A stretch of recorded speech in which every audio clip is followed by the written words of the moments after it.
Razorback Talk. For the fans, by the fans. This is Inside the Hawg Pen with your hosts, Razorback Zach and Marcus MC Carlton.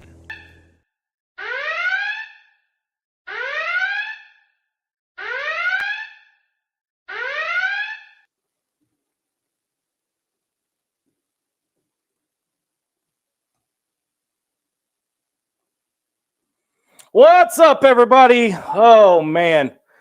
It is ITHP After Dark. I am your host, Razorback Zach from the Central Arkansas Hawg Pen. And Marcus MC Carlton and Sarah Swishvogel are not here tonight, so you've got me. And I got to tell you something. Let me just do this right here. Hold on just a second. Let me crank this up 1 second here, and we will get this started. Let me talk to you. Oh, no. We suck again. That's right. We suck again. Same story, different chapter, different verse. This time against Mississippi State, Arkansas Falls. And probably the worst loss and the worst showing of this Razorback team and of Sam Pittman's career. 7-3. 7-3 is your final score. Arkansas's only points coming in the first half in the first drive when Arkansas once again could not punch it into the end zone. I'm checking my audio here to make sure I'm good. So y'all bear with me for a minute. All right, I'm good, y'all. Arkansas couldn't punch it into the end zone after an interception. I mean, you started the game off great, and you couldn't get it into the end zone from like the 12.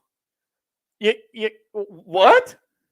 Like I said, same story, different chapter, different verse, but story still ends the same. Arkansas loses again, and Mississippi State's not all that great. That's the thing. Is clearly it's 7-3 is your final score. Scoreless in the second half on both teams. It was a punt fest. Even in the post-game press conference, it still carried over and was terrible. But tonight, you asked for it, and I gave it to you. It's a ITHP After Dark. All questions, all comments, bring it. I want to hear it all. Trust me, nothing's off limits tonight. My co-hosts aren't here.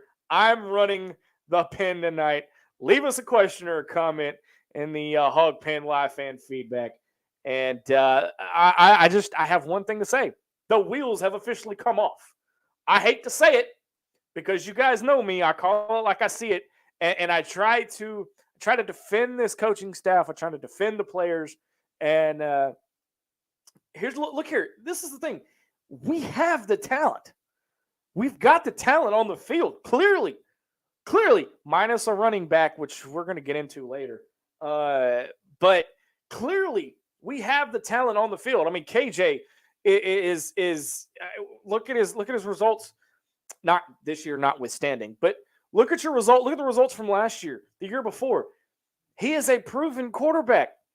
So what happened? How in the hell? Let me give you an example. All right, because this is what I want to know. All right.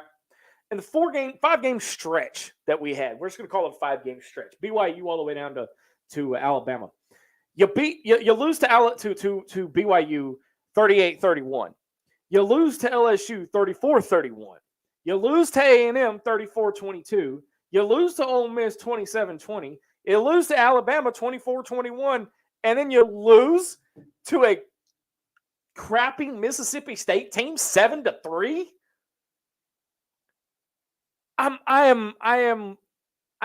Look. Y'all hear that?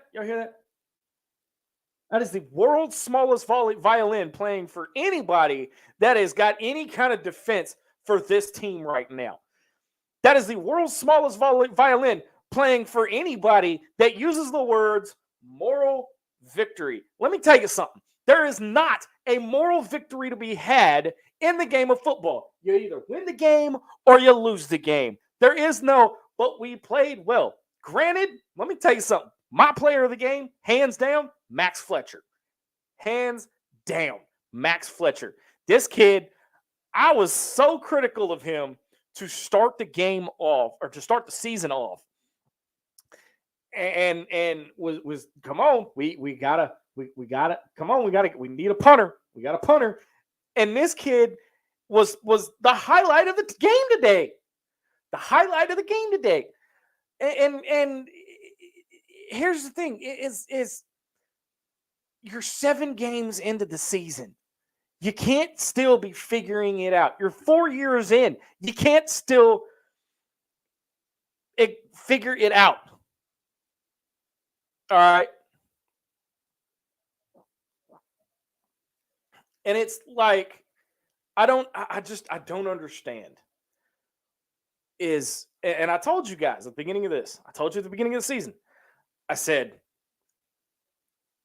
Enos, my bad, sorry, Enos, whatever his name is, it ain't the one. He's not the answer. He is not the answer. And I'm just sitting back going, I told you so. I told you so. All right. Let's jump over to the Hawg Pen live fan feedback. Dylan Madden from the Man Cave says, "Can Jesus be our OC?" I don't even think he could save us at this point. Dennis Gamble, the one who requested the show tonight. Dennis, there it is, early Christmas present. I am here for you guys. Okay, here's my take. KJ and the rest of the O-line are disconnected. KJ is disgusted. Sam is losing this team, and Sam himself seemed perplexed and lost in the press conference. Translation, the wheels are coming off. Here's the deal, Dennis. The wheels have already come off, all right? They were out of alignment after BYU loss. But it's official. I mean, if you look at the lethargic way the team played today. Jogging, not sprinting, not moving with a purpose, but jogging to the line of scrimmage while that clock just ticked away, okay? Nobody was getting set. The refs didn't help us at all. But nobody was getting set. It was a complete sorry, Mom. It's a complete shit show. Okay. Dennis Gamble, the rest of the season is toast. Eric Jernigan says, I don't care what the issue is. If they haven't fixed it by now, they never will. Done. Over it. Bring it on, basketball. The entire fan base is with you on this one. The entire fan base is with you on this one. If you guys are just joining us, leave me a question or comment in the Hawg Pen live fan feedback. Nothing is off limits tonight. Nothing is off limits tonight because I am airing out all the anger and the rage and the annoyance that I have with this team right now, and I want you guys to have your voice heard as well. So leave me a question or comment. My co-host, I'm hoping they join me later in the show. But you got me tonight. I'm going to try to see if we can get somebody else in here. Hang on just a second. And it's just, what's the F? The F? The whole thing. The F is the whole thing. All right. Miss Chris Ferracci, Mississippi State is not that great. Quote of the year. I mean, it's I'll be honest with you. This was a Chad Morris game today. I hate to say it. This was a Chad Morris game today. It felt like Joe Craddock was on the sideline. But here's the thing. Somebody, and I can't remember who to give credit to, but somebody told me today that KJ has had more success with an offensive coordinator on the field versus in the box. I'm going to be honest with you. I don't think Dan Enos knows what he's doing. And how Maryland won 8 games last year, I'll never understand. Brad Staten says we were supposed to be deep at running back, right? What happened? Do we really want to get into this now? Well, your starting running back, Raheem Sanders, I'm not even going to call him Rocket because it's scrubbed for launch. He's pulling an NSJ, I feel like. He's pulling a Nick Smith Jr. And what I mean by that, if you guys didn't watch the show earlier in the year, I was very critical of the way Nick Smith Jr. handled himself. In that, he was coming back, and he came back and played like crap. Okay? And then he runs off to the draft. Rocket's the same way because we don't know the knee injury that he has. Sound familiar? Right knee management. Sound familiar? Anybody? Bueller. Same thing. I mean, even still, you can't. The offensive line is not blocking enough to even get the running game going. Listen to this. All right, Rashad Dominion, 14 carries, 47 yards, 47 yards on the ground, 47. That was your leading rusher. KJ, 19 of 37 for 97 yards, 1 interception. That is 3 yards a pass. They were averaging 3 yards a pass. And the one time KJ threw it downfield, guess what happened? Interception. It's not KJ. And for anybody, and I will defend that kid. All right? I will defend that kid because it ain't KJ. It's the offensive line. And it's Cody Kennedy. And it's Dan Enos. And it's ultimately good old cold beer Sam Pittman. I hate to say it. I hate to say it. And I feel like through the bye week leading up to, I believe we've got Florida next. And I think it's at the Swamp. Leading up to that game, I think we need to be on coach firing watch, whether it's Enos, Kennedy, or even Pitt.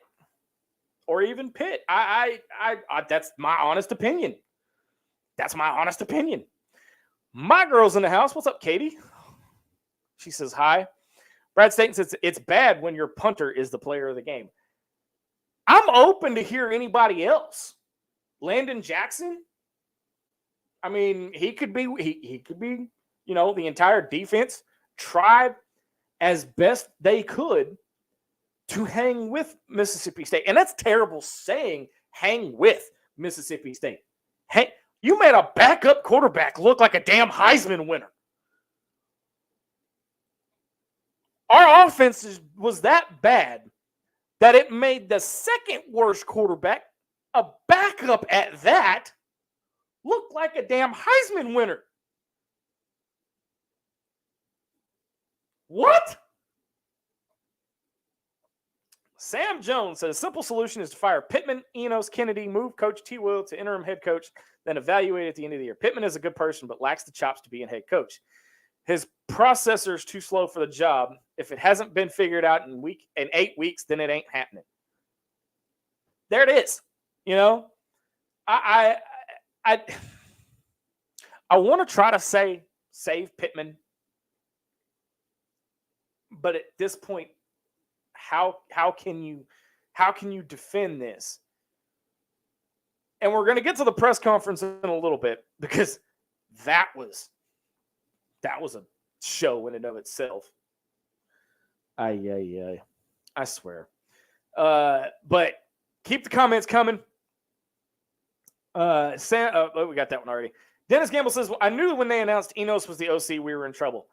I tried to say it. Everybody was drinking, the offense is going to be great. Look at what he did under Brandon Allen. Look at what he did when he was here. Blah, blah, blah, blah, blah, blah, blah. Different time, different offense, different players, different skill set of players. KJ is not a pocket passer. KJ got exposed as trying to turn into a pocket passer. And he's not that. You are handcuffing this kid and ruining his draft stock. Now, he ain't helping because I think he read too much into the hype this year. But damn, really? You couldn't even beat Mississippi State? This was the game, not necessarily a gimme game, but it was a game that you had to win. Nonetheless, you had to. There was no other choice. There was no other option. You had to win it or pack it in. Period. I'm going to bring in the co-host of the Man Cave, D-Mad, into the Hawg Pen. D-Mad, dude, the wheels have officially come off. Thank you for joining us tonight. I don't know. Bring in the Man Cave with me, too. I don't understand. Like, help me figure this out. By the way, I'm going to go ahead and say it on air. Pack it in. Season's over. I mean, you can't argue at this point. Zach, why do you have to do this to me? You know, It's you're what not I even do. wrong. I can't say you're wrong. Somebody you're not mark the wrong at tape. this point. I mean, Somebody mark the tape because he just admitted. we're 7 wasn't games wrong. in. I didn't say you were right though. Let's put this into perspective for a second though. Okay, let's put this into perspective. Mhm. Drinkwitz is 6-1. Kiffin is 5-1.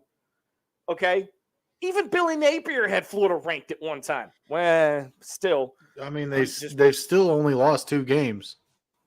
I'm pretty sure, Auburn is 3-3. Brian Kelly is what 6-1, 5-1. Quit saying that. I'm gonna drink this whole beer before you get done. But I'm telling you, look at these coaches though. Some of these guys are in year 2 and they're contending for the SEC West. That's not fair though, because our year 2 we won nine games. However, we are ass. We are a pile of. Never mind. I'm not going. Nope. We are bad. We are a bad team. We have a bad offense coordinator. We have a bad O-line coach. All of our coaches are good, except for probably 2 of the 3 most important ones. Okay. Is the O-line and the OC. I was going to ignore this comment, but I have to put it up here because, guys, I'm ready to roast somebody. Come on now. According to this fan, I'm the reason we're a terrible fan base. Let me show you why. Randy Peters I responded to that says, guy. You're like 57, hat on backwards.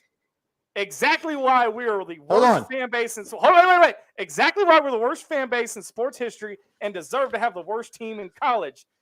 Hey, all you need to know is we lost to BYU, season over. So because I have my hat on backwards, Randy, am I doing it right? I am the reason we are the worst fan base in sports history. Are you kidding me?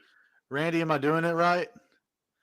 I mean, let's see. This dude's probably working on his 2nd or 3rd marriage at this point. Let's be honest. Look, D-Mad, anybody that knows me and anybody who has watched this show on a regular basis knows the hat is the staple. The hat backwards is the staple. That is who I am. It makes no difference on the fan base.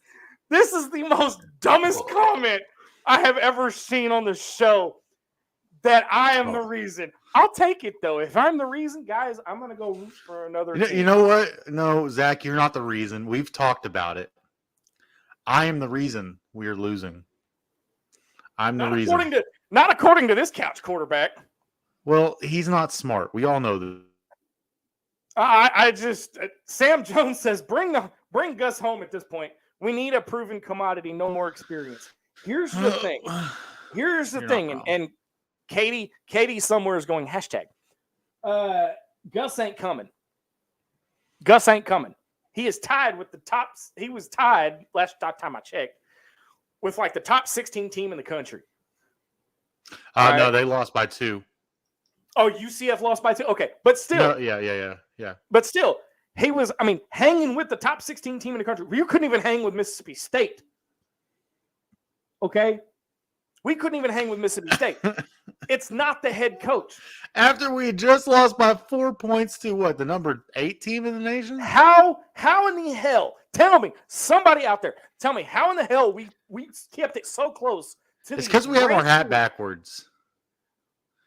It's because we have our hat backwards. I wear my hat backwards all the time. I don't give a It's because I moved here. It's because I moved. That's why. You are the reason, because ever since you moved here to Saline County, literally, we ain't won a game yet. I moved to where I live now. The BYU game. During the BYU game, I moved. Ronnie has the answer. I want to hear the answer, Ronnie. Let's go. I need them. Should have hired prime time. Yeah. Guess what? Hey, in the words of Cam Newton, hindsight's 50-50. Katie says the only bowl we're going to this year is the toilet bowl. Guess what? That game was today, and we stunk it up. So I think at this point, your check's probably going to bring Pitt into the office. Say either something's got to change or something will change. Basically, he's going to say it's either you or Enos. Well, here's the thing: we're going to get to the comments that Pittman made after the break here in just a few minutes. We're going to get to the post-game press conference, but I want to get to some more of these comments in the Hawg Pen Wildlife fan feedback. Dennis Gamble says The lug nuts came loose at BYU, and it's gotten worse ever since. Yep. Jesse that's Randall my fault, Thurman. guys. Jesse Randall Thurman says, "Have we fired Enos yet? Can Pittman save his job by season's end?" Here's the thing. I think you pronounced that wrong. Have we fired Anus yet?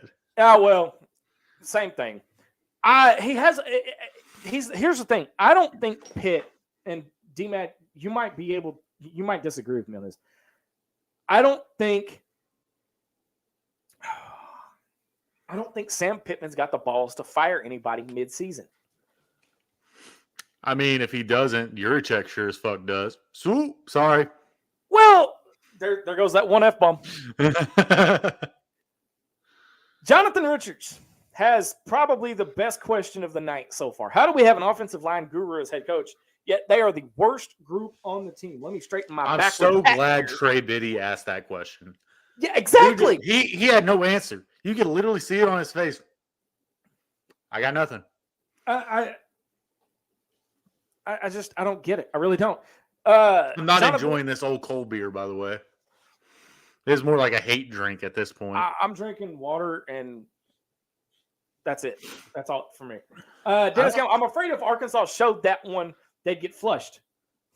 Showed up for that one, they'd get flushed. Well, I mean, they did. Today was the toilet bowl. This determined who the worst team in the SEC West was. And guess what? Arkansas didn't disappoint. They didn't disappoint at all. Randy Peters. Everybody's hating on Randy. Go for it. Sam Jones says, Randy Peters, yet you're watching Zach's show and on his jock sack. I'm just going to be honest. Randy, you do not want to come to the man cave because this is Zach's show, and I'm going to let Zach tell me what I can and can't say, and I've already messed that one up. I'm going to be honest. But it's all right. MC and Sarah aren't here, so the rocket's grounded right now. Yeah, the glue is slowly coming off. Chuck Pendergrass says this team is taking on the same characteristics as their coach. I like Pittman, but he doesn't show any fire, and neither does the team. They didn't. Look, I mean, the proof is in the play today, okay? Nobody showed any sort of drive, determination. I mean, like I said, the player of the game was the freaking punter, Max Fletcher. I mean, I said it last game, like right before we made the comeback and we were just running the ball in the third quarter. I mean, it looked like we were trying to punt the game away. Like, I just don't understand. Like, does Enos just not have any balls, or does he just have no sense of aggressiveness? You're down by 4 points. Throw the dang. Throw the damn. No. Say it for what it's worth. Throw the damn ball. Throw the damn ball. Sorry, let me turn myself down here before I got cut out. Sorry, I y'all. need to turn myself down too. Just a little. Michael E. Ashcraft says, I've been saying it the last 2 years. The O-line has progressively gotten worse since Kennedy took over. We're missing Brad Smith. Or what was his name? Was it Brad Smith? Williams. Brad Williams? Something like that. That's the midget comedian. Yeah, you said the M word, not me. So, yeah, let's talk about good things that are going on. The defense. Stephen G. So who should be the new head coach? Somebody with not the last name Enos. Well, I mean, do we start making that list? I mean, I've heard Tom Herman. I've heard Dan Mullen. I don't understand the Tom Herman. I don't either. I mean, he was decent. He was a 8-win coach at Texas. That would equate to what? 6 wins here? 4. So Sam Pittman level. The same thing we're getting now? Yes. Brad Staten says somebody's got to at this point. I tried to defend them, but I am done at this point. Disgusted is the best word I can come up with at this time. I'm gonna be honest with y'all. I'm disgusted too. Like, if anybody in the Central Arkansas area knows, there was an air show today, and I decided, I'm gonna have a good day. I decided to go to the air show. I'm not going to get my feelings hurt. And I look at my phone halfway through the air show. We lose 7-3. And I'm just like, well, there goes a fucking jet.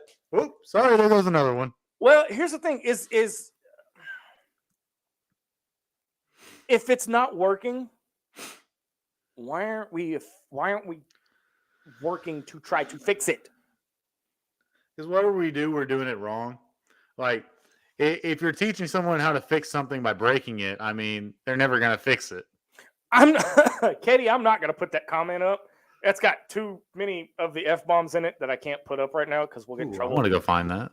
But she is actively defending me. And no, I don't look 57. Good God. 57. Do I really? I want to see him. Where are you at? What was his last name? Peters? Yeah, I think so. Ron Atkins Jr. says they save $10 million if they fire him after he's at 500. He's 18-16 since he signed his contract. So is that, Ron, help me out here just so I can understand.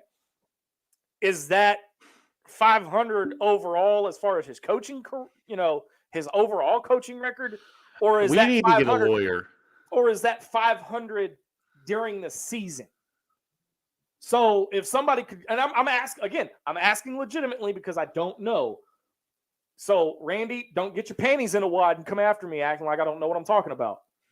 Okay. Oh. But I honestly do not know, and I'm not going to pretend like I do know. So if somebody could clear that up for me, I'd appreciate it. Ronnie Beulah says, "Hello, what's up, Ronnie?" He says, he says 3-9, and I can't disagree with that. Hell, at this point, I don't even think we can beat FIU. Yeah, I was listening to one of the radio guys. Can't remember his name. He was talking about the schedule. He was like, Florida probably a loss. FIU toss up. When was the last time we said FIU was a toss up? I know when. Chad Morris. Don't worry about it. Let's see. Then he went through the rest of the schedule and was like, we're probably going to lose out. Like, if he loses against Florida and they look as terrible, because I really hate that this would be the perfect time to let go of your offense coordinator. Mm-hmm. You have 2 weeks to figure it out. You can find somebody on that staff to put together a whole list of plays and say, this is what we're running for the rest of the year. I mean, God, Kentucky, in 2020, Kentucky ran 3 plays with a wide receiver at quarterback. We don't have anybody on staff that can figure out how to run 10 with a good quarterback. Like, come on now. Like, everybody's giving Jimmy Smith a lot of love. And honestly, I'm to the point where I'm ready to see it. Like, let's figure out what he can do. If he can't coach, then hey, he can just be an interim OC. But if he gets in there and he starts coaching and starts calling plays and he actually does something good, well, hell, give him a shot. Who cares? Yeah. And honestly, this should have been the game that they put Criswell in just for the hell of it, because it wasn't like we were going to do anything else. Give him a shot, see what he could do. This was the perfect opportunity to see Criswell and pull and do what Alabama did. Nick Saban had no issue pulling Jalen Hurts in the national championship game for Tua because the system wasn't working and he wasn't doing his job. I just want to shout out Matt Hart. Appreciate you stopping by. Hey, big shout out to Matt Hart, by the way, and the guys over at Hawg Sports. They have finally reached a milestone, 20,000 members in that Facebook group. So congratulations, Matt Hart, Adam Hall, and all the admins over at Hawg Sports. Ronnie Beulah has a very good question. Do you guys think Sam's success in year 2 could be the downfall that Arkansas is having because the offensive line coach took the SEC by storm? Well, if y'all remember that year, everybody was preaching culture with Sam Pittman. Like, at what point does everybody kind of just like fall back and go, okay, we were wrong? Like, well, here's the thing. He's a good coach. He's a good offensive line coach. He's not coaching the offensive line room right now, which is a problem. But he brought in like a culture that was different, and the players loved it at the time. But right now, he also had 2 coordinators that are damn near head coaches. Well, one was a head coach. One was a head coach who could coach his defense to do whatever he needed to do, tell Sam to stay out of it, basically. And you have KB, which, hey, where's all the KB hate at? I haven't seen it in a while. I remember defending him last year, saying he's not as bad as people think. And guess what? We got somebody that everybody was, even myself, was happy about. And Shout out to you, Zach. Shout out to you. I just want that to be known. I was never on the Dan Enos bandwagon, ever. We need an asshole for a coach. And it ain't going to be Bobby P. I can tell you that right now. He is the coach in waiting at A&M, and it ain't going to change. Okay? What about Urban? Urban's not Urban's making that big money on Big Noon Saturday. So let me scroll through here. Let's see. Vandy and Arkansas. Who wins? Vandy. Vandy by a mile. They actually look sound offensively. So Katie says, honestly, change out the players. Bring your second string into play. Hell, we can't get any worse. Hell, let everyone play at this point. Just Ricky Bobby this shit. Who wants to go fast? Hey, Steve, you just said KB scored 3 points tonight. Who are they playing? I'm pretty sure it's not worse than the 115th ranked defense in the FBS. I don't understand. I'm trying to see if our boy's in here, but I guess we scared him off. Oh, definitely. He doesn't want the smoke. He doesn't want the man cave. That's fine. We're gonna take a quick break because I got to take a breath real quick and get a swig of water. On the other side of the break, we'll break down Sam Pittman's press conference and the asinine comment that he made that no head coach needs to ever openly admit. You're listening and watching a special edition of Inside the Hog Pen. Back right after this.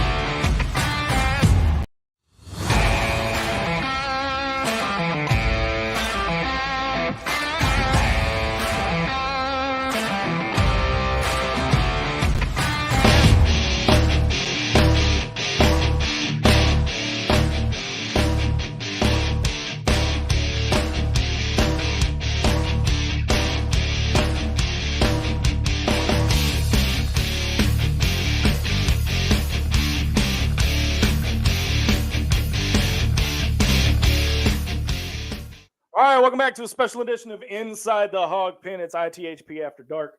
I am your host, Razorback Zach, from the Central Arkansas Hog Pen. Apparently, the reason why Arkansas is the worst fan base in the country and why we have the shittiest team.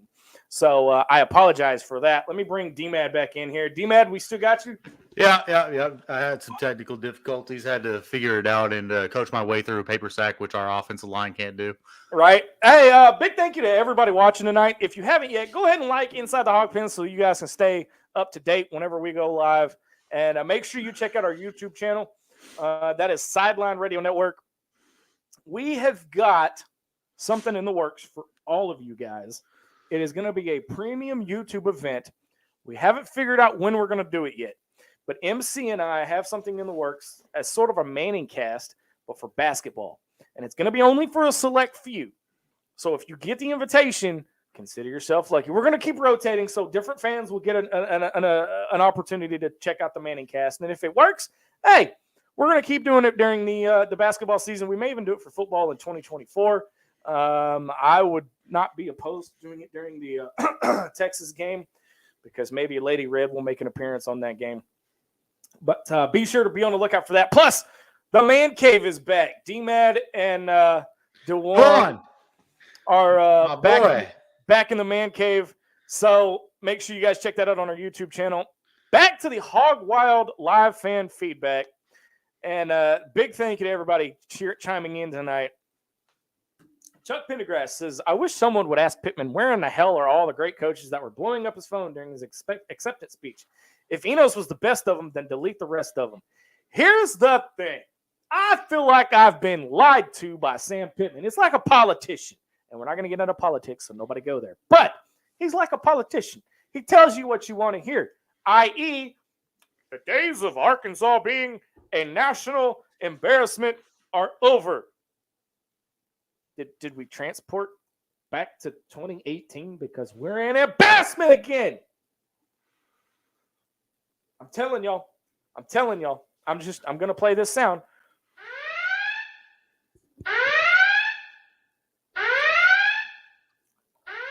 You can ask Zach. It's parental advisory when I'm on here. Oh, I can't control it sometimes. I already warned him. I flashed this up right after the show. It needs to be. I can't be. Listen, I can't be neutral anymore. I can't. I'm not. I have a sign outside the door that says all gloves must stay outside. Look, I want to make this very clear. All right. I am not going after the players. Okay. It ain't the players' fault. We've got the talent. Do you agree, Dylan? We've got the talent on the field. I completely agree. I mean, the worst that I've seen is people saying stuff about our D2 wide receivers. It's not their fault. The receivers that we have are actually not very bad. Like, do they have trouble, like, kind of getting space? Yeah, everybody does in the SEC. It's not the wide receivers. It's the fact that they run down the field, turn around to look for the ball, and KJ's on the ground or fighting off a defensive player, which Saban says, I've never seen a quarterback be able to just sling a major college player off him like a fly on a bull's ass. Got that on the first try. Holy. That was good. I'm proud of you. Oh, my God. But, yeah, I mean, I also want to pull up somebody I disagree with here. Mr. Ward, no firing midseason is going to save the season. Do your business at the end of the season. There's no saving the season. Patrick, so, who cares? Here's the thing, dude. And again, that's your opinion. And that, and we're not going to sit here and tell you you're wrong. However, allow me to disagree with you because, A, there is no saving the season. What are we saving? Okay, because if you do it at the end of the season, you're basically accepting the fact that you don't care about the fans. If you do it at the end of the season, you're basically saying, I don't give a shit. There's some form of accountability if you do it in the season. And there's no better time to do it than right now. Like, there's no better time to do it than during a bye week. Give me now, Patrick, if you're still watching, once again, thank you for the comment. And again, that's your opinion. You're entitled to it. I don't want to seem like I'm coming at you. I just disagree. Well, but I want him to explain to me why. Like, give me a reason why you do it at the end of the season. You're 5 games out now. You got a bye week before you go to Florida. I think. Do we go to Florida or are we still at home? I think we go to Florida next. Yeah, we go to Florida. That's our last away game. And then before you're at bowl. home. I mean, what bowl? Yeah. We already had the toilet bowl. But give me a legit reason why you do it at the end of the season. Because Peter Jones just popped in and says doing it now might save recruits and transfers. That's true. There is a lot of smoke. I'm going to just tell you guys this now. There is a lot of smoke around KJ and him transferring out. He's got 1 more year of eligibility left. But I want you guys to understand something. The year we went 9-3, and I'll even say 7-6. Do you know what those teams had in common? They were Chad Morris's players. Oh, no, don't say that. Chad Morris was an elite recruiter. There's no denying that. That dude had 4 stars and a couple of 5 stars coming to Arkansas. I don't know what he was doing. It was illegal, though. I'm just telling you, okay, for everybody that hated Chad Morris, because he was a terrible on-the-field coach, but he was a hell of a recruiter. All right. We won with Chad Morris's players. Grant Morgan, Bumper Pool, okay? Treylon Burks. All right. Those were Chad Morris's players. Well, maybe not Treylon. No, Treylon came because of Chad. Oh, yeah. No, he did. You're right. Okay. Well, he didn't come because of Chad. He was going to go to Clemson, but his something to do with his grandma. He ended up at Arkansas. He wanted to be close to his grandma. But here's the thing. Again, here's where I agree with Patrick. Eno should have never been hired. Yes, he should be fired, but we can't clear house. We're not clearing house. We're taking one head off the snake. Again, but let me quote Marvel for a minute, because I'm a nerd. Everybody knows this. If you cut the head off of one snake, guess what happens? 2 more take its place. All right. So if you're going to do it, cut out Coney Kennedy and you cut out. Here's the thing. Lane Kiffin, let me just use him as an example right now. Lane Kiffin is not only head coach, but he's also quarterback's coach. Look at what he's done to Jackson Dart. Okay? Look at what he's done to Jackson Dart. Why can't Sam Pittman be head coach and O-line coach? He could. If he is such an O-line genius, why can't he do both? Cody Kennedy, it's a bye week. See you, buddy. Pack your office out. Okay? This is one of those weeks where there's going to be meetings inside of Pitt's office. They said that they won't be back till like Monday, right? Oh, no, those coaches are going to be back tomorrow. Well, they're going to have an awkward film study for the next couple of days. Dan Enos is probably answering fan mail right now. Let's just call it what it is. He's probably answering fan mail right now. And then the strength and conditioning coach's wife is out there bashing people on Twitter. But is she doing it again? That's a whole nother story for a whole. She's not doing it again, is she? I don't know. Her tweets are protected now, so if you're not following her, you can't tell. But I wouldn't put it past her at this point.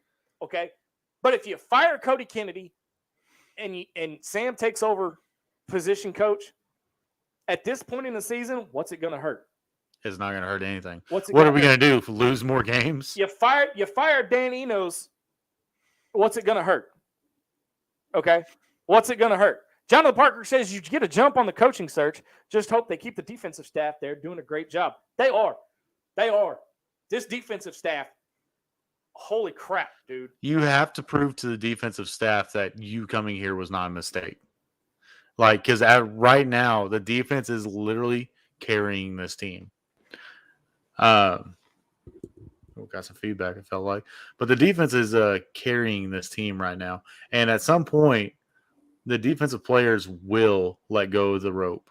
They're trying their best, and they're getting a lot of stuff done. I mean, I think Landon Jackson's getting a lot of publicity in the mock drafts, is he not? Yeah. But like at some point, the defense is going to get to the point where they're always just walking back onto the field, getting a little upset, and then they're just going to stop playing at one point. Well, it's coming. If the offense doesn't figure something out, the defense is going to stop. But the problem with that is yes, everybody, defense wins championships. Yes, they do. But you have to have an offense that scores more than 3 freaking points a freaking game. Anyway, I want KB back.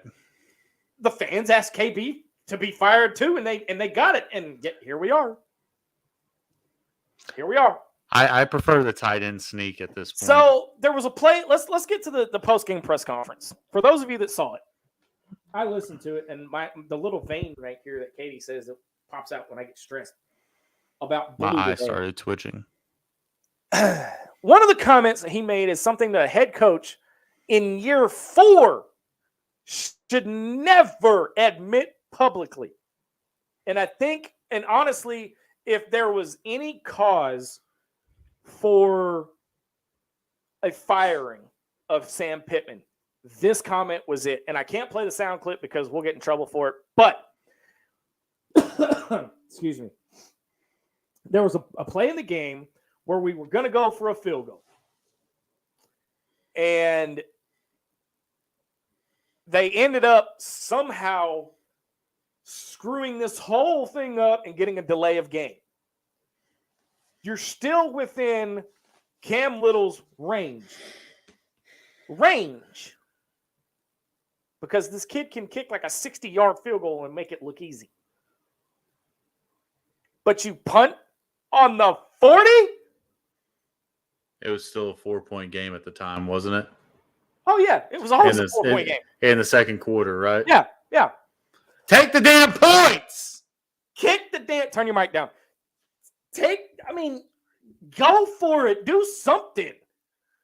But here's the thing. The media, I don't know who actually asked this, okay? But somebody asked him about that decision.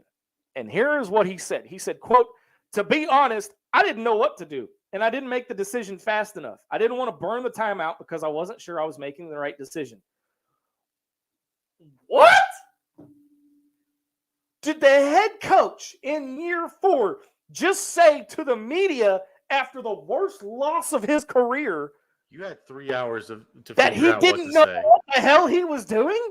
You had 3 hours to come up with an excuse. If you don't know what you're doing, you don't need to be a head coach. I'm just going to say it, okay? And I like Sam. I've talked to Sam. I've met him several times.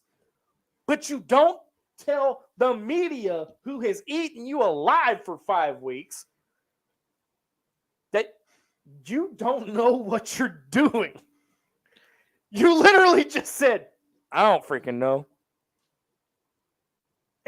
And we're Not even Chad Morris admitted that.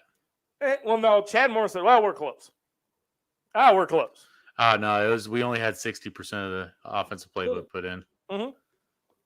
That's it. You didn't, but you didn't want to burn a timeout. There was like a minute left in the game or in the half, and you didn't want to burn a timeout. How many timeouts did he have at that point? He had 3. He had all 3 timeouts. Was there a minute left? Was there a minute left in the half? There was about a minute or so. There was like minute or 2 minutes, I think. This is the type of stuff. It could have been a 7. Now, a loss is still a loss. It wasn't a moral victory. And I'll be damned if anybody comes to me. It was a moral victory. It was only a 4-point loss. It was only a 4-point loss. It was a moral victory. And this is where the Fire Pittman haters or lovers, whatever you want to call them, this is where the Fire Pittman lovers have some sort of credibility, because at some point the buck stops at the head coach, but the head coach can never just go, well, I don't know. I didn't know. I've never came to that conclusion before. I don't understand. Somebody make it make sense, okay? Make it make sense, because here's the thing: you call the timeout, okay?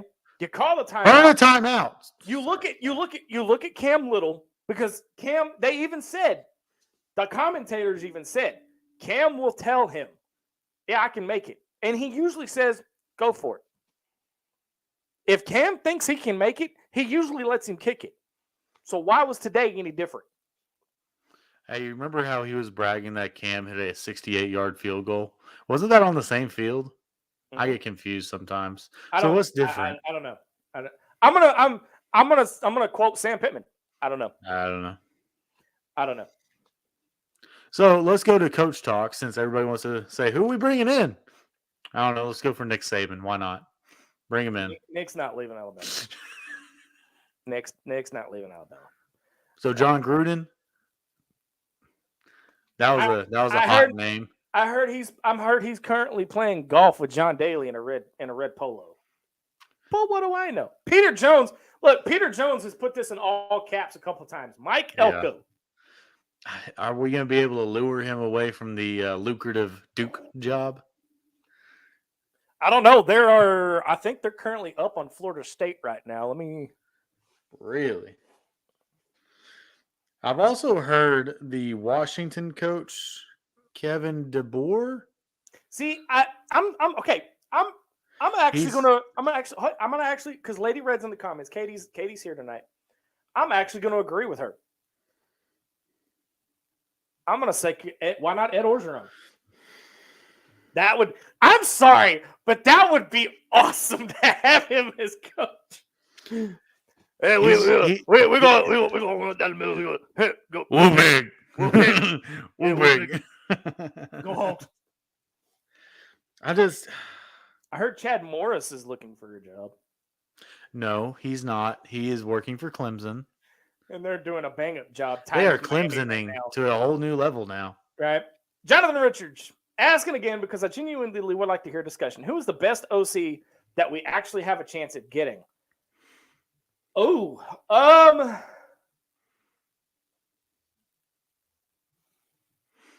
you had to stump us. I mean, Dan Mullen. See if you can lure him out of the booth. Because I don't think he just loves being in the booth. I mean, a lot less people hate him there, but I don't think he's wanting to do the booth.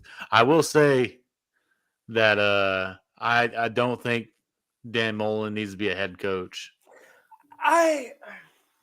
Yeah, he took Mississippi State to a good place, but he also left Mississippi State in a bad place. Honestly, I'm gonna be honest with you. I don't know. I at this point, I mean, given the current situation and the current state of things, who would want to be OC right now at Arkansas? I think that's the bigger question, Jonathan, is not who we actually have a chance of getting. Because I'm going to tell you right now, all right, if this was a destination job, as Sam Pittman says, where's Urban Meyer? Where's Ed O? Where's, I'll even say it, where's Les Miles? Okay? Where are some of these proven head coaches? And yes, they're proven. They both got a national championship. All three of them have national championships. So they're proven head coaches that can win.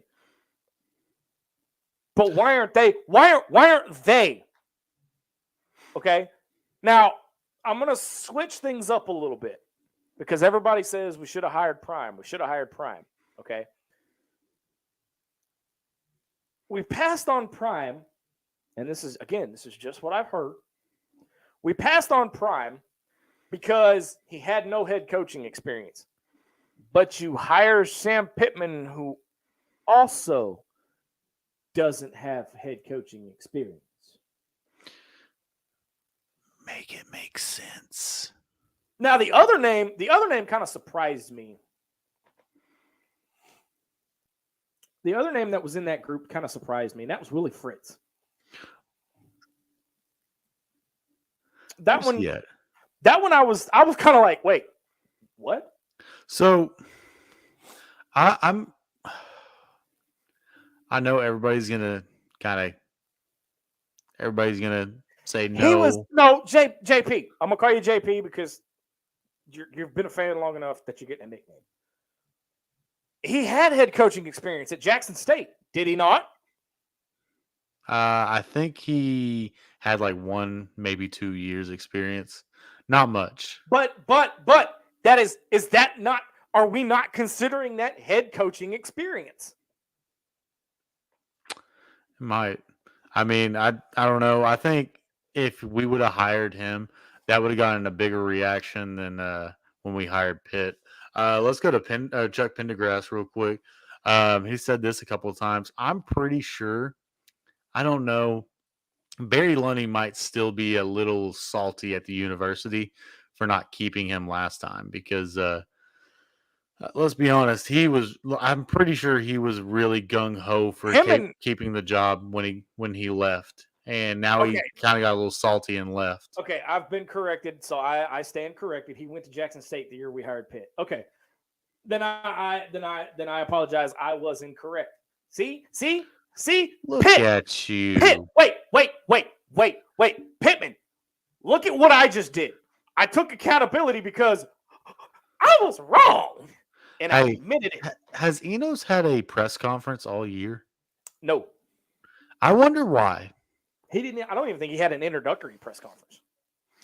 I think he's had like a couple of interviews on like Hogs Plus, like before the year started. I don't even think he had that. I think he had at least one on Hogs Plus. But like ever since his losing streak happened, let's be honest here. Even last year at Alabama, Peter Golden. I'm sorry I had to put this up.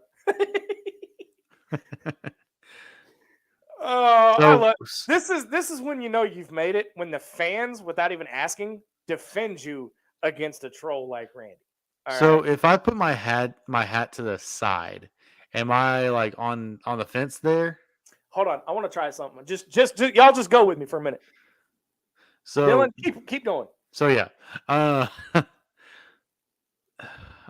just can't right now, Zach. What are you doing?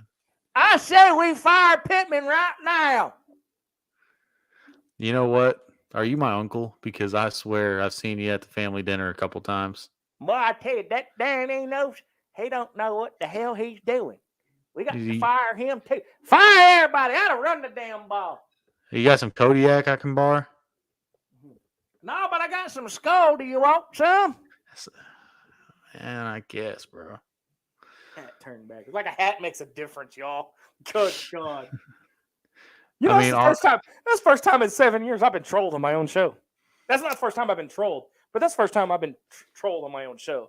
That's quite hilarious, to be honest with you. Brad said we need Red Man, Red Man. not no Kodiak, not no Skull, not no Grizzly Wintergreen. I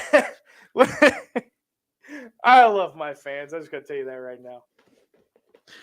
Oh, If you guys haven't watched the weekly show, this is what you get during the weekly show. But MC and Sarah try to keep me on track, and Dylan tries to throw you off track. Oh, all the time.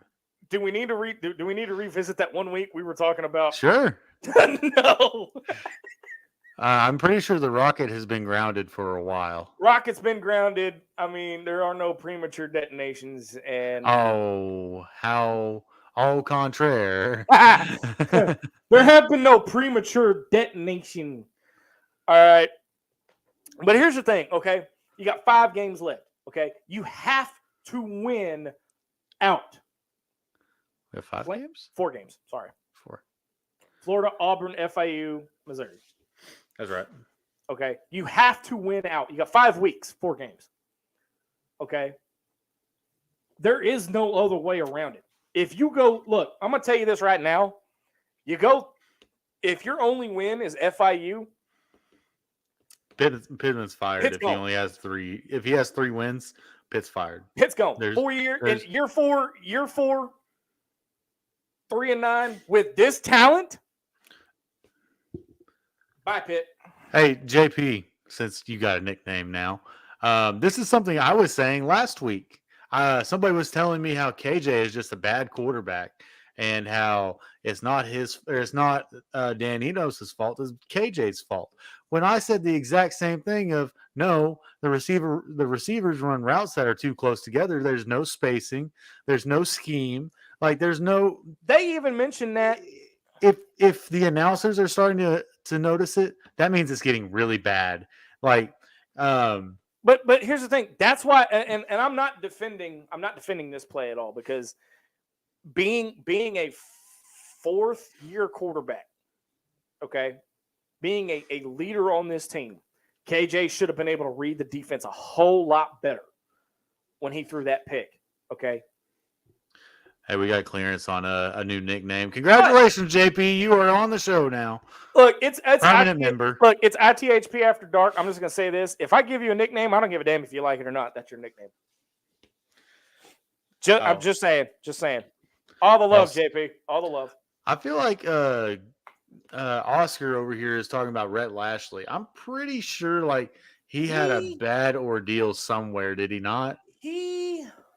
Like when I say bad ordeal, I mean bad coaching. Wait, no, I'm thinking of Randy Shannon. Just kidding. I'm gonna do some Googling real quick. Rhett Lashley. Where was he? I feel like he was at SMU, but I could be wrong. He got fired from somewhere. Or was he at UConn?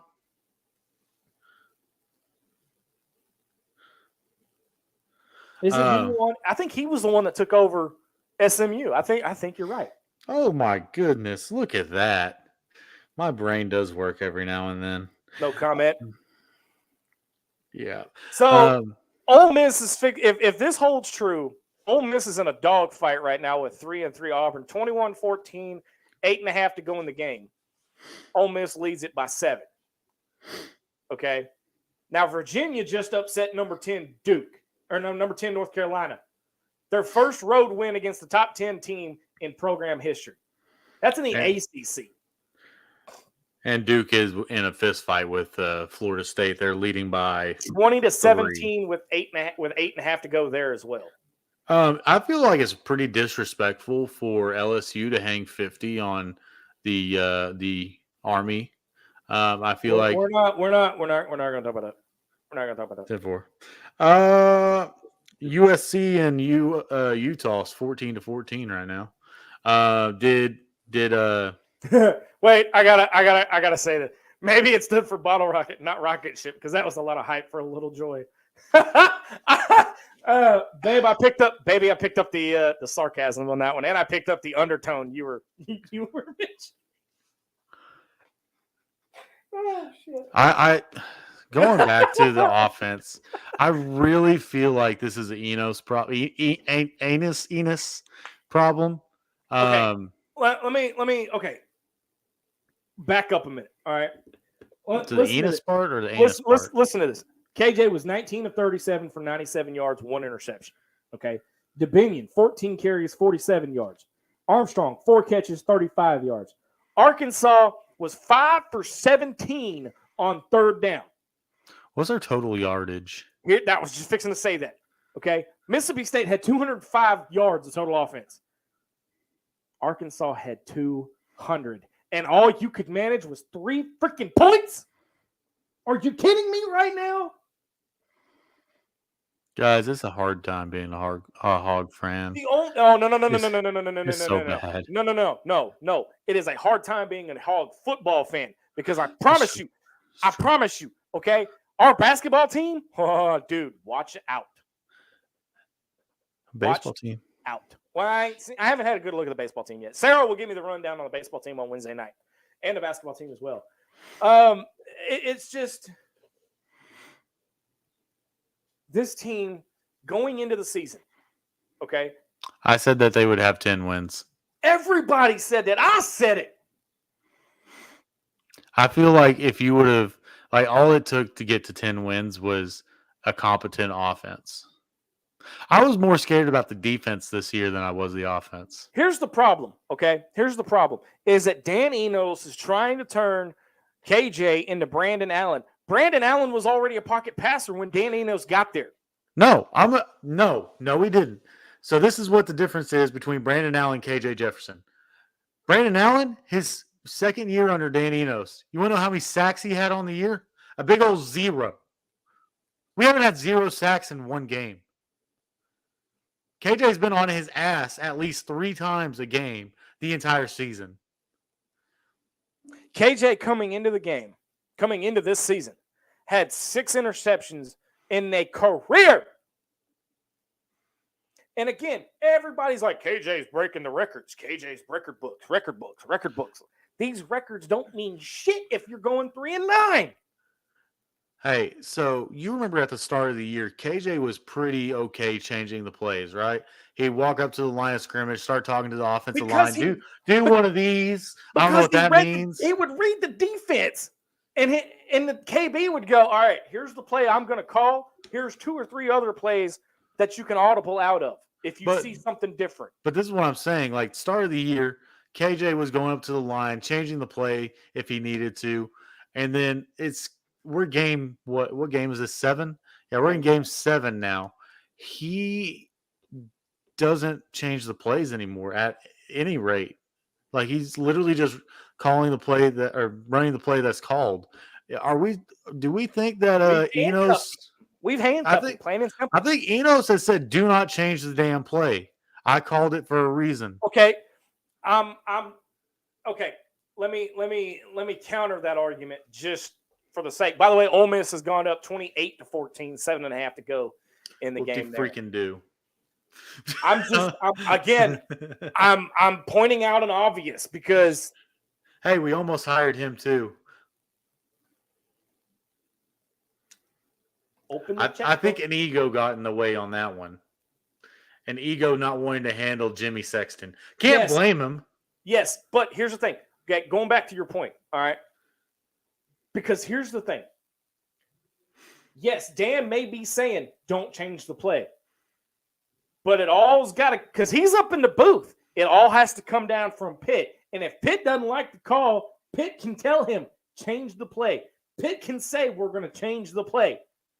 So ultimately, once again, it all encompasses Sam Pittman. And if Sam doesn't have the balls to get in these guys' face, okay, then he needs to go. He needs to quit. Here's the thing.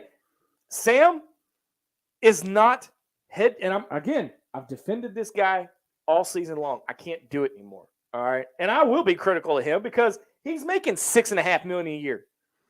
I don't feel sorry for that guy at all.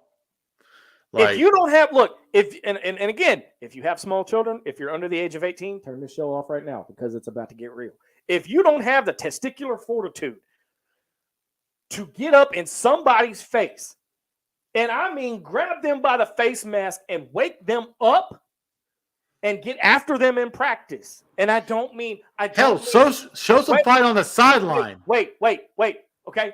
And I don't mean the whole, he said the F word, he's getting after him. He said the F word, he's getting fired up.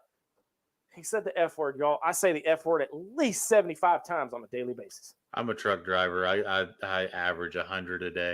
In a normal conversation, because me and Dylan talk on a daily basis, okay? On an average, how many times in one sentence do you hear me say the F-bomb? At least once. That might be the military for you. But it's still, okay?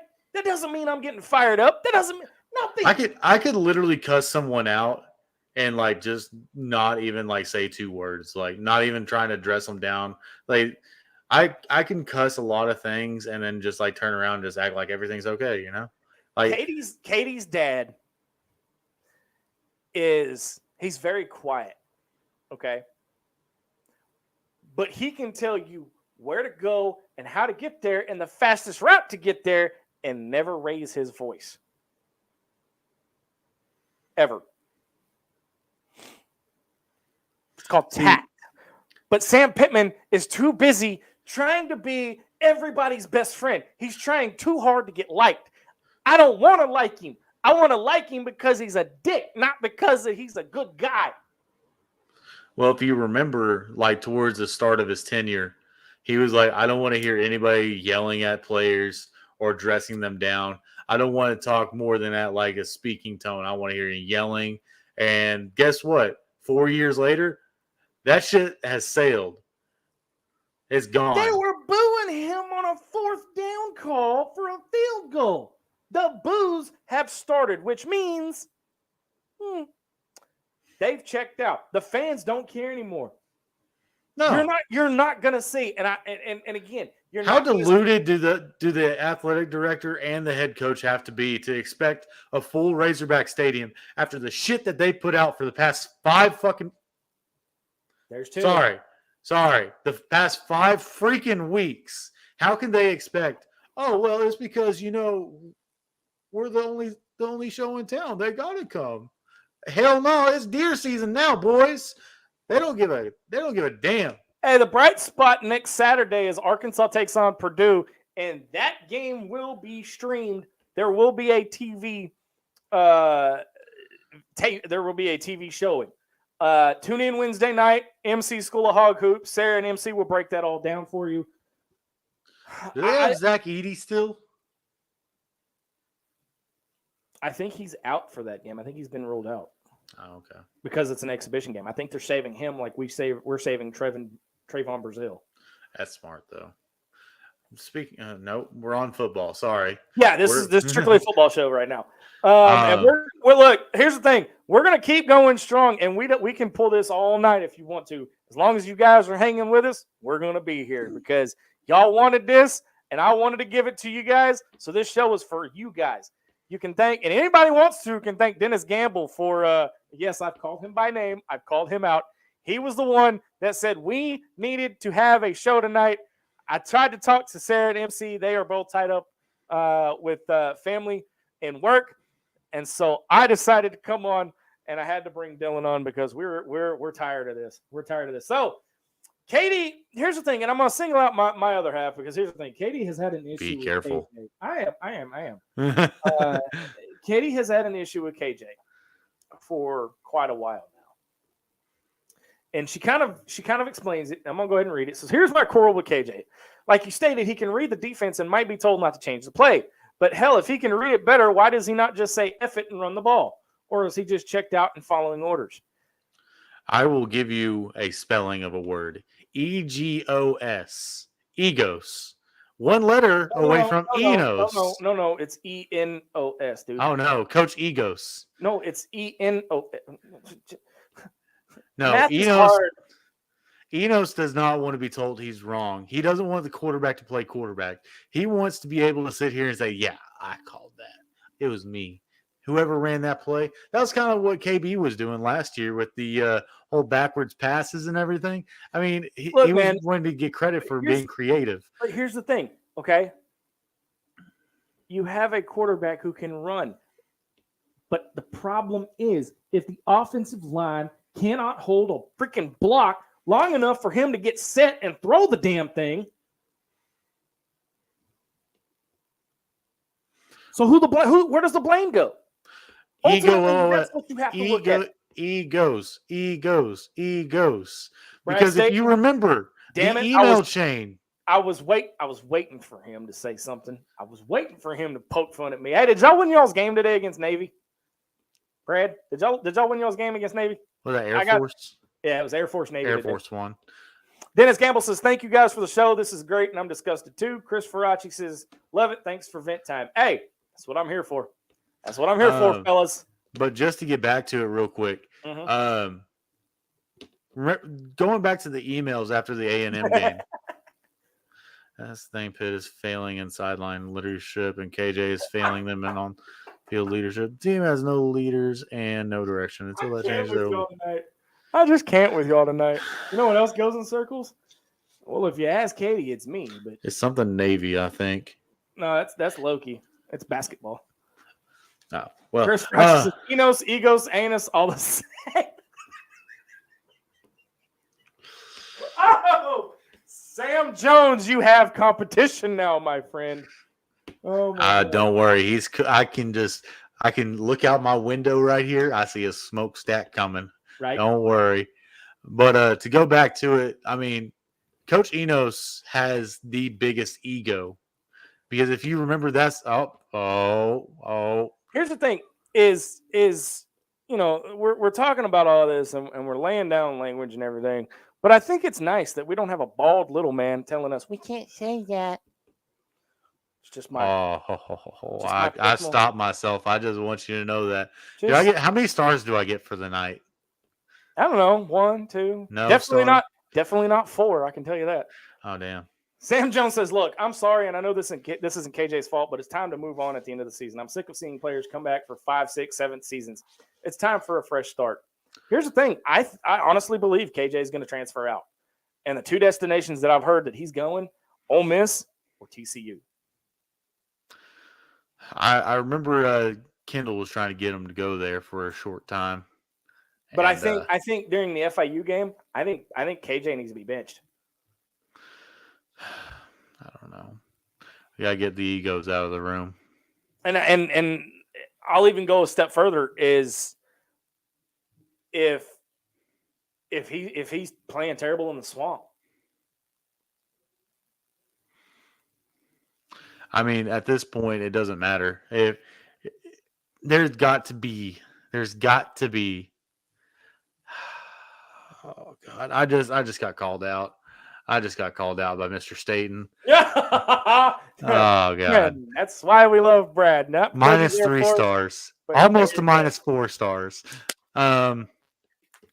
But I mean, I forgot where Heath Waldrop. I'm. By the way, I'm terrible at names. If you guys have watched the show, you know this.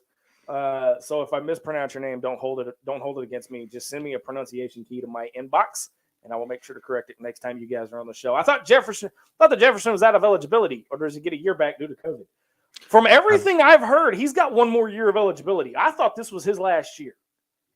Yeah, I'm like everybody else. I thought this was his last year, but apparently, he's got 1 more year.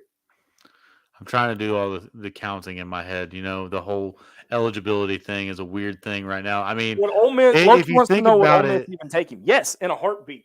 For sure. Lane Kiffin is chomping at the bit to have KJ in Oxford. Honestly, if he went to Ole Miss, I would probably still root for KJ. I love KJ. I would keep that jersey for a long time. I mean, he leads Arkansas in a lot of categories. I mean, he's done a lot for Arkansas. A lot of you guys are bringing in some good points and some good questions. And I really appreciate it. Trust me, more than you guys would know, because I know this was a short notice show.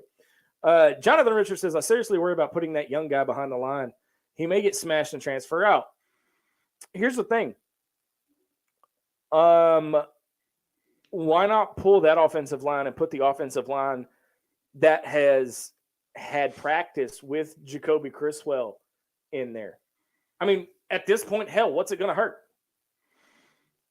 pull the ones out, put the twos in. You can't. I mean, it's not going to get any better. It can't get any worse. That's the old Spurs coach motto. If he didn't feel like the players were playing to their potential, he'd pull them out. And oh God, I remember there was a playoff game where the Spurs were getting blown out, and he put all the backups in. And I'm not. Don't comment on that, Zach.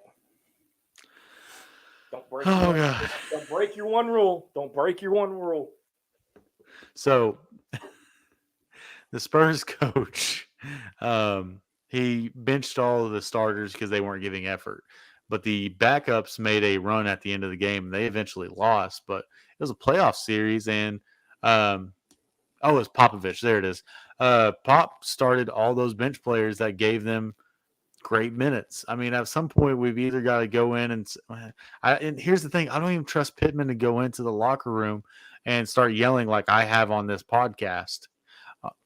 I don't trust him to do that. And if I'm starting to feel like there's no trust for our head coach to go in there with any sort of accountability rather than just talking at this level, then I honestly think it's fire Pitt. I mean, if he's not going to sit there and put his foot in someone's ass, fire him.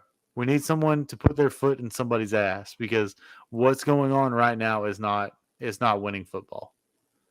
If Hunter Yurachek does not have a meeting with Sam Pittman, I would almost lose confidence in Yurachek as well. I'm not to that point simply because I'm not saying before anybody decides and thinks I'm trying to get Hunter Yurachek fired. No, but that would put a black mark on his record of all the great things that he's done at Arkansas. There needs to be a and again, it's one of those things that I'm trying to word this right because I don't want it to get misconstrued. A conversation about a staffing change needs to happen. Whether it actually goes and comes to fruition is yet to be seen. Unless you're Julie Cromer Peoples. And they just fire people from a broom closet in Fayetteville. But, you know. Chris, I want to say I appreciate you. Sorry I dropped the F-bomb. If you're offended by the F-bomb, you probably don't want to come to the man cave. That's all I got to say. But that's why it's a YouTube exclusive only show. I know it's on Facebook. But no, Man Cave's a good show. But Chris, man, hey, appreciate it. Chris is one of our brand new fans that has tuned in the last couple of weeks. And like I said, any of you guys, I'd love to have you on and watch the Wednesday show when we've got the rest of the staff here. And you guys are fantastic. Without you, I wouldn't be here. We're creeping up on our 300th show. We will have 300 shows total in 7 years by the end of this season, by the end of the 2023-2024 athletic season after baseball wraps up. We would surpass that. We're doing the math. But I think we've beat this dead horse to an even deader pulp. So we're going to start wrapping it up here. We'll have more recaps and we'll have more reaction on Wednesday night. But all in all, look, I'm going to go ahead and be the first to say it that's a wrap on the 2023 football season. Season's over. Season's over. Stop myself. There's nothing to save. There's nothing to save. There's nothing to save. I mean, if they win out, great. Is it likely? Nope. Especially not after what I saw today. We're not going to win out, much less win 2 more games. If Pitt loses, when you can't tell me with confidence that we'll beat FIU. Thank God for basketball. Well, if you remember this, kind of my fleeting thoughts. What was the straw that broke the Chad Morris back? The absolute beatdown against Western Kentucky. When we made Ty Story look like a Heisman quarterback. Well, guess what? That's going to be the straw that breaks Pittman's back and his bra. All right, now that was a little low. I'm not going to lie. That I will draw the line. I will draw the line at that, okay? I will criticize his coaching. I'm not about to start fat shaming anybody. I'm fat, so it don't matter. I don't roll like that. But yeah, that's gonna be the straw that breaks the camel's back. Is gonna be FIU. Brad, I was one of them. If you remember, with the talent that we had, and the way the schedule lined up, outside of that 4-game stretch, I had us winning a possibility of being 10-2. You could see it because LSU was a flash in the pan, or so we thought. Mississippi State was down. Missouri was down. Florida was trashed at the beginning of the year. Bama was coming off of a bad year. Okay? If anything, this was the year to finally beat Alabama, and we could not do it. It's been, 17 years now? Been damn near 20. It's just sad. It is. And this is 2018, 2019 written all over. Sam. Oh. You ain't right for that. Well, guess what, Chris? Ball's in your court now. You ain't right for that. Well, go ahead, bud. I mean, it was hard for me to do. I finally, about midway through 2019, and you can ask Katie, about midway through 2019, I hung it up for a while till basketball. I couldn't do football shows anymore because it was the same thing every week, every day. It's the same thing. Couldn't beat the teams we were supposed to beat. It's plain track and season, baby. I see.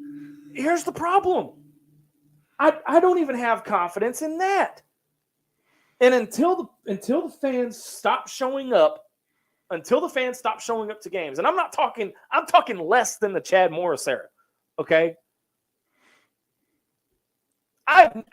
Until that happens, or until a plane with a banner flies over. Can I sell my sideline passes for Disney money? Yeah, you get a solid $2 for them right now. I want to say we'll talk later, babe. We'll talk later about that. We'll talk later. I'm expecting you to hold your phone up and ask Cody Kennedy some tough questions. I might be convinced to sell those sideline passes for you to sell. I might be convinced to be okay with that, Kitty. Problem is, and here's the problem. Okay, we've got Oklahoma and Texas coming in next year. Okay, we've got Oklahoma and Texas. Now we don't play Oklahoma next year. We play Texas, and I don't know if that's a home game. Did we say that? Did we determine that was a home game, or is it in Austin? I think it's a home game. I'm not 100% sure on that, but I'm pretty sure it's a home game. There's no way of defending. There's no way of rationalizing. There's no way of excusing the complete crap show we saw on the field today. There's going to be heads that have to roll. And like I said earlier, this is the perfect week to do it. If there is, we're going to have another one of these sessions if there's not a coach fired before Florida. I'm just going to tell you that right now. We may end up now. I can probably convince MC to do a post game after the Purdue game because y'all know him. Basketball's his forte. All right. Basketball is his forte. So, but I may have another one of these vent sessions before the Florida game if there is not a coach that has been announced. And I don't give a damn if it's Cody Kennedy or Dan Enos, one or both, either one or both. I do not care. He's not going to fire Kennedy. That's his friend. That's what makes this job difficult, guys. Like, I don't know if anybody else in this chat has been in a managerial role where you're literally having to hire and fire.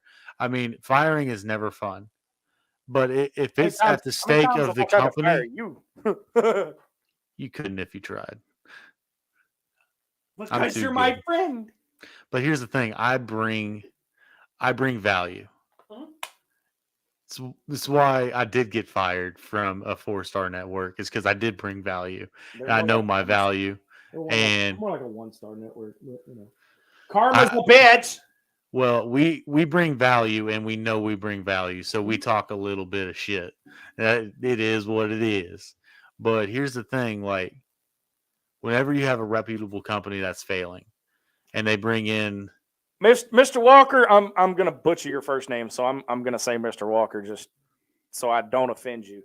Your thoughts on getting a new head coach with no experience with a top tier assistant, Rob Gronkowski? Are we talking about Rob Gronkowski for a head coach? Or clarify that, because I'm unsure if you mean as a head coach or getting a head coach with a top tier assistant like Rob Gronkowski. So kind of clarify that so I don't mistake your comment and run the opposite direction with it. Instead of Gronk, can we have Peyton Manning as a coach? I mean, I would take that. Mama Linda's in the house. Mama Linda, where is Miss Casey at? But Mama Linda says, "Hey Zach, hear me. We must make changes now." And again, I agree that a change has to happen now. It's an opportune moment. You're in a bye week, okay? But the question remains: does Sam Pittman have the intestinal fortitude or the testicular fortitude to pull it off?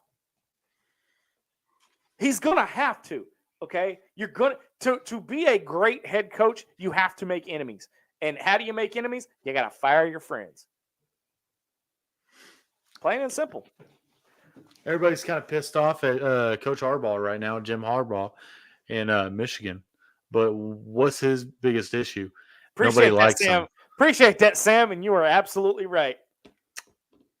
Hey man, it is what it is. Numbers talk shit. We don't. That's all I gotta say about that. And not those fake numbers. So I need to address this for just a second. All right. I love the fact, and Zoe, if you're watching, this is not a knock at you, dude. I love the fact that we want former players that have worn the uniform of an Arkansas Razorback to go back to the Hill. Guys like Grant Morgan, Casey Dick. I even heard Ryan Mallett as quarterbacks coach a couple years ago. May he rest in peace.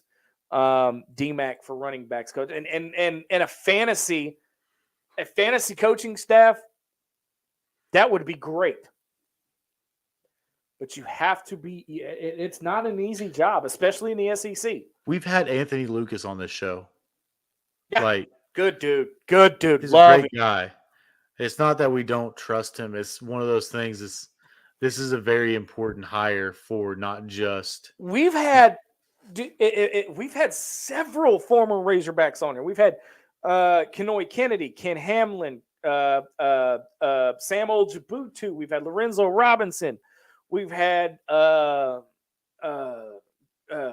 Drew Morgan, Casey Dick. Okay. Anthony Lucas, just to name a few. And I would fanboy out if we could put a coaching staff together of former Razorbacks. But the number one thing, gotta have experience. You gotta have the intestinal fortitude to make the tough decisions in an environment that you're going to piss somebody off. You have to. You have to. You have look. The people look. The coaches with the most with that are the most successful are the ones that nobody likes as a person because they're assholes. Bobby P, Nick Saban, Urban Meyer, what's the other one? Shit. Nick Saban. No, the NFL coach. Bill Belichick. That's the one.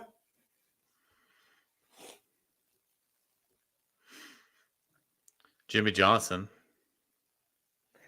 You have, but again, you have to make that tough call, and you don't. I just none of, and that's the thing. Okay, I keep harping back to the fact, and somebody had just said it. Somebody just said it. Heath just said it. It's great players typically don't make great coaches. Look around. Okay. Now. There are some like Casey Dick, the late Ryan Mallett, Grant Morgan at Illinois. All right. Drew Morgan at Elkins. Just to name a few. I think Bray Cook is even Anthony Lucas at PA down here in Central Arkansas. Bray Cook, I think he's Mountain Home, I think. I could be mistaken. Just a few that are successful at the high school level, and Grant Morgan's coaching at Illinois with Brett Bielema.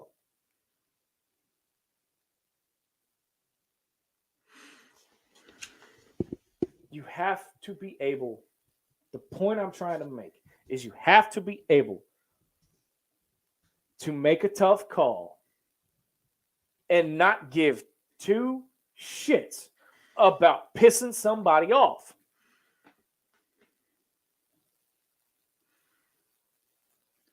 At the end of the day, he's got to be able to do what the things that are hard. And things that are hard is firing your friends. Like nobody wants to go out and fire their friends, but if it comes down to are we successful, yes or no, because of this person, you've got to do what's best for the business. Yeah. So Mr. Walker has clarified his comment. Said this is the land of NIL and recruiting. This is a different day and time than 10 years ago. The culture that Eric Musselman and personality has top recruits wanting to come in and play basketball. Think about Gronkowski getting those players fired up and motivated to play. Good motivator, yes, but he'd have to. I mean, it's not an easy job being at Arkansas. Eric Musselman has been a basketball and football are two different animals. Now, granted, you're on the right track, and I don't entirely disagree with you, Mr. Walker. But you have to understand that there's a lot more recruiting and there's a lot more to the job in football than there could be in basketball. Okay. Now, I'm going to pose that to MC on Wednesday night because he's the basketball guy. He can tell you the ins and outs of what goes on behind the scenes of basketball. I cannot. I know where my limitation is, and mine is the game of football. So tune in Wednesday night. We will probably get into that a little bit more, Mr. Walker. But I appreciate you commenting, my man. Mark Nelson says, I'm afraid Sam Pittman is thinking about easy days at the lake house with old, cold beer. I'm afraid that's true, too. He's Dennis Gamble. Pittman has no ambition. That's the problem. I think he got his dream job, and now he's just kicked up, relaxing. I think Sam Jones, I think he forgot a T in that post or that comment. If you can fire your friend, then what leverage do you have to make them perform to their level? Jesus, I wasn't in the Army. I can read. If you can fire your friend, then what leverage do you have to make them perform at a level expected in their roles? He said it right. He said it right. He said it right. Steve Nation says, easy to see that Pittman has a love affair with some players, which is why a lot of players aren't getting a fair shot at playing time, which is going to cause players to leave. Hammer, meet, nail. Hammer, meet, nail. Steve, You killed it right there, dude.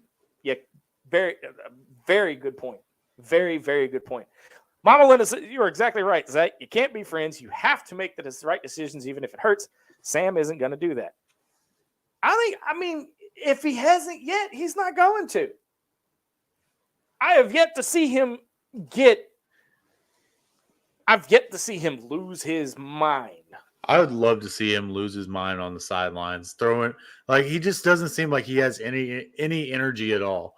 Like how many times have we seen Lane Kiffin, Nick Saban, let's see who's some Kirby Smart loses his mind every week. What's his name over there in South Carolina? He broke his foot losing his mind. Shane Beamer. Shane Beamer lost his mind this week or last week.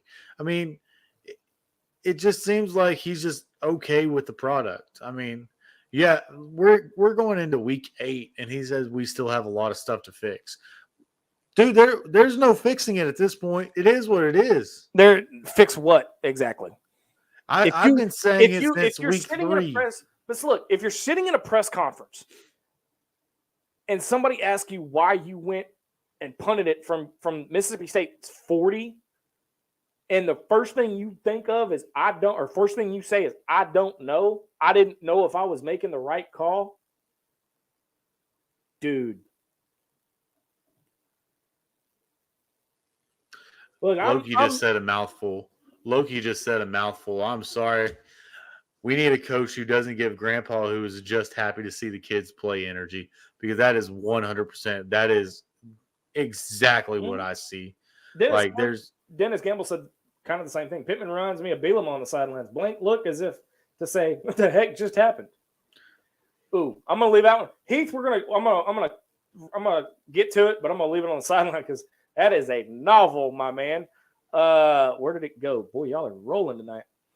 Says Enos has to go immediately, needs to sit out play calling duties, if not actually being fired. I don't know that Pittman will do it. That's how you know that we aren't in the Broyles area anymore. Broyles would have been in Pittman's office telling him to fire Enos by 8 a.m. Sunday, else Pittman to be fired himself. Not saying that was the right way to do things. That's what would have happened. I mean, you're not wrong, Keith. You're not wrong. Somebody's going to get fired this week. I'm pretty sure. I got to disagree with you on that. No, I'm just saying someone. I'm not saying Pitt. I'm not saying Enos. I'm not saying Kennedy. But there's going to be a shakeup this week. There's no way that we go into this week with the same little. Brenda Bowman says Sam couldn't even remember what he wants to say. How do you expect? You are so right. I mean, look, I don't even have a script or anything on this show. I literally the light comes on, the light turns red. MC and I just run with it, and whatever. Zach just texted me out the blue and said, "Hey, I need you," and I was like, "Okay." I asked him because neither one of my co-hosts could be on tonight, and I needed somebody to bounce this BS off my brain on. And, I can talk about planes all day right now if y'all just wanted to know. Y'all don't want me to sit up here and just talk by myself for 2 hours. I can tell you that right now. Y'all don't. It gets old. But look. Chuck says Chuck's perfect. Hell, Saban lost his mind on one of his defensive guys because he didn't rush hard during a punt late in the game against Arkansas. Now, like I said, I haven't really watched the game yet. Was Sam Pittman doing anything out of the normal, like trying to rally the troops at least? Because you at least had Jason Garrett over there.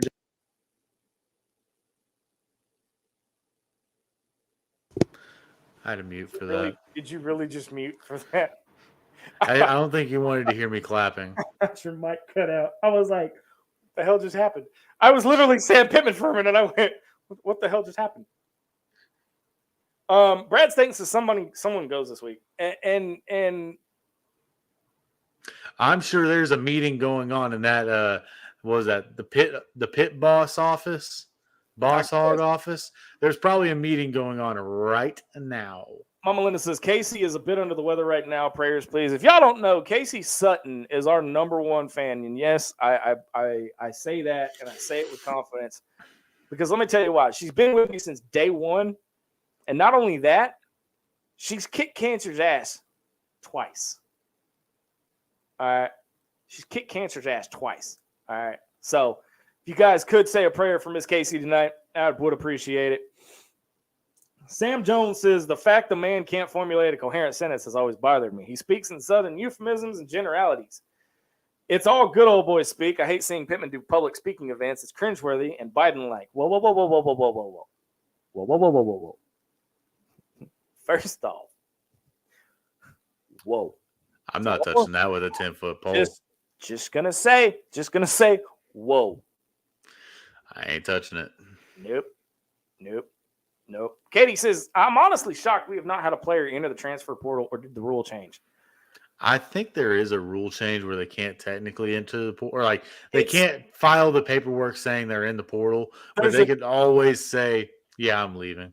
There's a new, I'd have to ask MC that, because I think there was a rule passed this past offseason where after a certain point in the season, you can't just say, all right, I'm out. Now, you can do, and I'm gonna say this, you can do like Rocket Sanders and Nick Smith Jr. are doing and claiming you have a knee injury and sit out. Do you blame him? You want me to be 100% honest? I want you to lie to everybody, every 39 viewers that we have. I want you to lie to every single one of them. Yes, actually, I do. I don't blame him one bit. Here's why, okay? Just like Nick Smith Jr., because he was, and again, NSJ's in the past. But look at the similarities. Rocket quit on his team. Plain and simple. He did what Rakeem Boyd did. I was about to say there was a number 5 that was here not too long ago. Rakeem Boyd, 2 games. Rakeem Boyd, 2 games left. Quit on his team. I mean, dead ass quit on his team. Said, I'm going to opt out. Couldn't even make the league. Okay. Jerry Jacobs did it, but he's playing good at Detroit right now. No, Jerry Jacobs threw a hissy fit because Hudson Clark had 1 good game and he beat him out as a starter. Jerry Jacobs threw a little bitch fit. I'm just going to call it, again, y'all know me, I call it like I see it. Had Jerry Jacobs waited 1 more game, he'd have got his job back. But he decided to throw a little hissy fit like a little selfish little girl and say, I'm opting out. I agree with, we'll go to Sam Jones first. I fully expect I don't know T-shirts at the next game. I don't know T-shirts. I don't know signs. Look, you might even get a I don't know sign coming around on a plane. Y'all don't put it past me, because I will wear a paper bag on my head Wednesday night with the words I'm so glad you said that. My brother is going to the Florida game. His girlfriend is a Florida grad that they've kind of convinced to sort of root for the Razorbacks. Yeah. He put a poll out on Twitter. It's I don't know his Twitter name. It's Derek Madden on Twitter. He said, does he want to wear a blue shirt, a red shirt, or a red shirt with a paper bag on it? And it is looking like the red shirt with the paper bag, which I would not be surprised if he actually did it. But there was another one I saw. Yep. Trey Selby says, I think Pittman could go could at least buy another year if he lets Enos and Kennedy go ASAP. I could see that. Yeah, if now he will win back this fan base. And the only way he's going to be able to pull this off, Trey, is if he fires both of them this week. At least one of them. Okay, so I have been corrected again by somebody who actually knows what's going on, and that is the one Matt Hart. Matt Hart says Rocket has legit issues. Tried to play through it, not an NSJ or a Boyd thing. So again, I stand corrected. Apparently, Rocket does have an actual legit issue. and it's not an NSJ or a Boyd thing. Breaking news. But Matt, I'm not gonna play it. But thank you, Matt, for correcting that. I'm basing it off of what I'm seeing. And obviously, you know more than I do about the inner workings of what's actually going on than I do. I just call it like I see it from the outside. So thank you, Matt, for clearing that up. Thank you for still watching too. Yeah, dude, y'all are every single one of y'all. Yeah, absolutely. I mean, we're like Zach said earlier. We go as long as y'all will let us. If we start to see stuff starting to droop down, we might cut it off. But I mean, we've been sitting at a number that we're happy with. We're actually really happy with this number. I mean, it's 9:45 at night. People are starting to wind down, or they're starting to get a little bit more drunk than me. But we appreciate all that y'all are doing. If y'all are drinking tonight, drink one for me too, because it's not fun. I've ran out of beer. I don't know on the front, the ITHP logo on the back. Open your wallets now, folks. Oh my God, Katie, if you're still watching, we've got to do that, Katie. So Little Elephants Design Company is owned by Lady Red. She has made my shirts that you see on screen, both when we are live on location doing remotes and on screen here at Inside the Hawg Pen every week. And she also makes my tumblers that you see me drink out of. So I am going to talk with her, and we are going to try to get that going. Because that is a brilliant idea. So Katie, if you're watching, take notes. Ms. Linda, I got one thing to say. He's what, 50, late 50s, early 60s, Sam Pittman. If he doesn't have it by now, there's no growing it. He's got to either do it himself. He's got to learn. I don't know how many jobs he's actually been fired from. I've been fired from my fair share. He's got to learn that is good. That termination contracts are right around the corner, and I don't care if you get paid out for a firing or not. It's never fun to be fired. And I'm not going to say what I'm not going to say what I'm thinking. I'll tell you off air, but please, for the love of God, no, don't. I'm going to say it off air, because if I say it, that's a whole nother bag of shit I don't want to open right now. Please don't. Oh, Loki, no. Oh. We're not talking about Dan Enos. I mean Egos.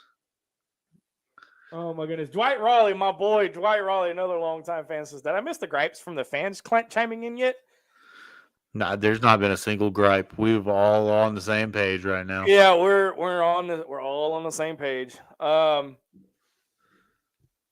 Heath says, would you rather Pittman be fired this year, knowing that a new head coach will mean at least 2 years of rebuilding, or do you stick with Pittman next year, knowing that things probably won't improve much? Heath, dude, quit with the hard questions. Wait. Right now. Wait, let me answer.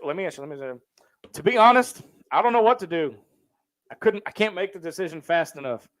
I don't want to burn a timeout and think about it, because I'm not sure I was making the right decision. I don't know. Does that answer your question? My answer would be just, quick and to the point, and making a decision, as one does in 40 seconds or less. I would say if I had to choose between firing Pittman or having him have another year with maybe a new OC or offensive line coach, I'm going to go with getting a new OC and O-line coach, because my reasoning being is we've seen him go 9-3. I've seen the whole staff, the staff as a whole. We have a lot of talent at the assistant coach positions. The position coaches are really good, except for you got her to say, "Damn it, Zach." I know. I can't. Zach, this show might have to come to a halt before you can say it. Or do you just want to text it to me and I'll say it? No, because it'll be funnier coming from me. Do I need to turn off my camera for this? Pitt doesn't have the balls because they're already dragging in the dirt and fell off because he's so old. Well, that's a lot better than I thought it could have been. I had to clean it up on the fly, so there's that.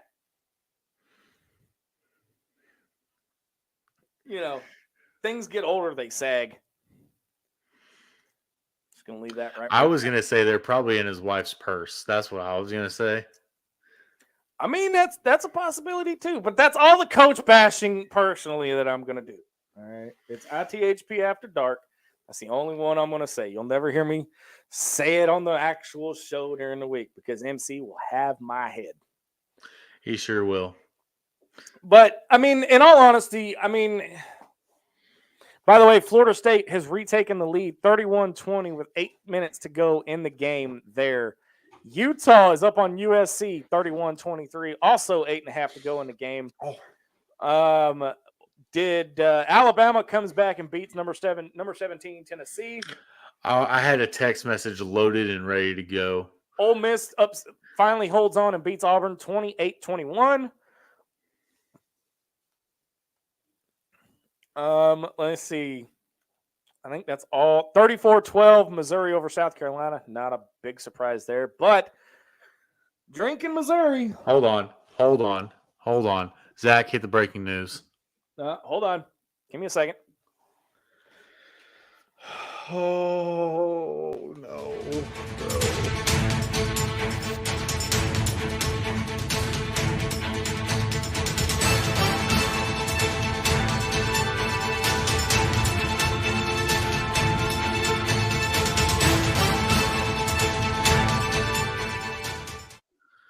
Dan Enos has responded to an email. Per Josh Teeter. Are you shitting me?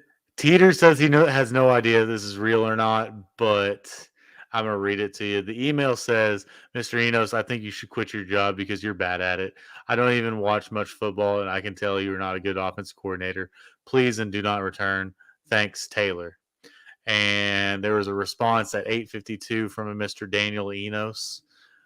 Taylor, I love getting advice from pissant students. If you are so good, why didn't the university hire you instead of me? I should not even dignify your stupid email with a response. I'm tired of idiot students telling me how to do my job. Fuck you, and please don't email me again. Thanks, Dan. That can't be right, because if that's true, dude, that's fireable right there. 22 minutes go from Josh Teeter. Well, that just brought this show to a grinding freaking halt. We were getting ready to wind down and bring it, end it. But after that, holy crap! Damn it! They've got my star counter, bro. Dude, that was a quote. That was a quote. Dude, you are in trouble. Oh my God! Hold on, I'm gonna remove myself. I'll be right back. I'm so sorry. There's no way that was real. Hold on. There is no way that was real. Y'all, if that was real, we are wow. Okay. I'm gonna try to find this and we'll talk about it on Wednesday's show, but my word, if there's any validity to that, then I'm gonna say that's fireable. That one is fireable. But I'm gonna have, like I said, I'll have my guys on it. And by the way, big shout out to my guys here at THP, MC, Sarah, who just joined the team, and Loki, our statistician / social media manager. Big shout out to everybody that works on screen and behind the screens here at ITHP. So I may be the face, but let's face it, they're the brains of the operation. At least Enos's emails are more aggressive than his offense. Thank God I didn't just take a drink of water. Thank God I didn't just drink. I'd have had water all over the damn place. Brad Staten says, D-Mad, you left the door open behind you. Which door? Sure did, didn't I? Appreciate you. BRB. This show's coming off the rails. Can you tell? Everybody keeps wanting to know, okay, so we know what the problem is. How do we fix it? Well, you fire Dan Enos. There we go. All right, thanks, Brad. Plain and simple. I was too shocked. If it comes to fruition that those emails are real and legit, and I am getting to work. I am getting to work on verifying it right now. Jesse, you should stay. The show gets better. Let me see. So let's craft an email, and I'll email it to Dan Enos. How about that? We're gonna do it live on the show. Oh God. Oh, Matt Hart just gave a laughing emoji. He has no idea if it's true or not, I guess. He probably knows I'm about to hit him up and go, dude, is this real? Oh my God.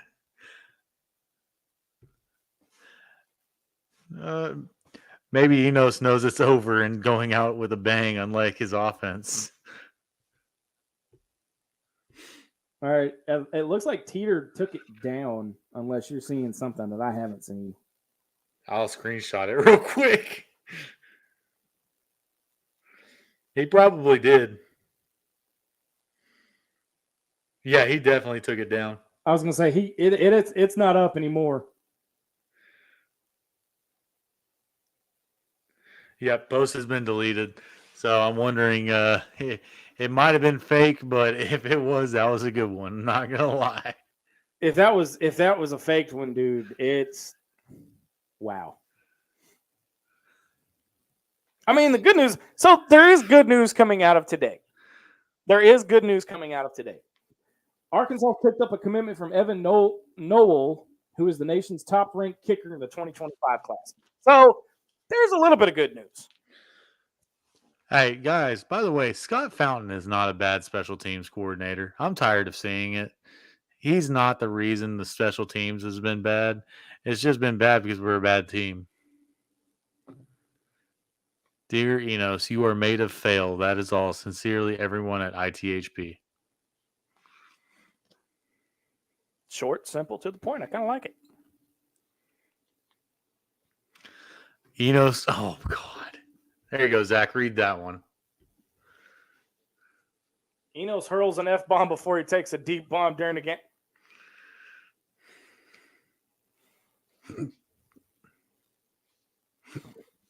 You know, I'm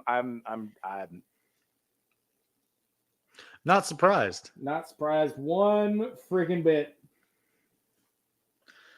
Oh, Jesus. Nothing's going to help this team, is it? I mean, what can? A better offensive coordinator. Okay, so we've established that the offense is bad. So you fire your old coordinator. So who calls the plays now? Oh, just pick a guy. I mean, why not the offensive line coach?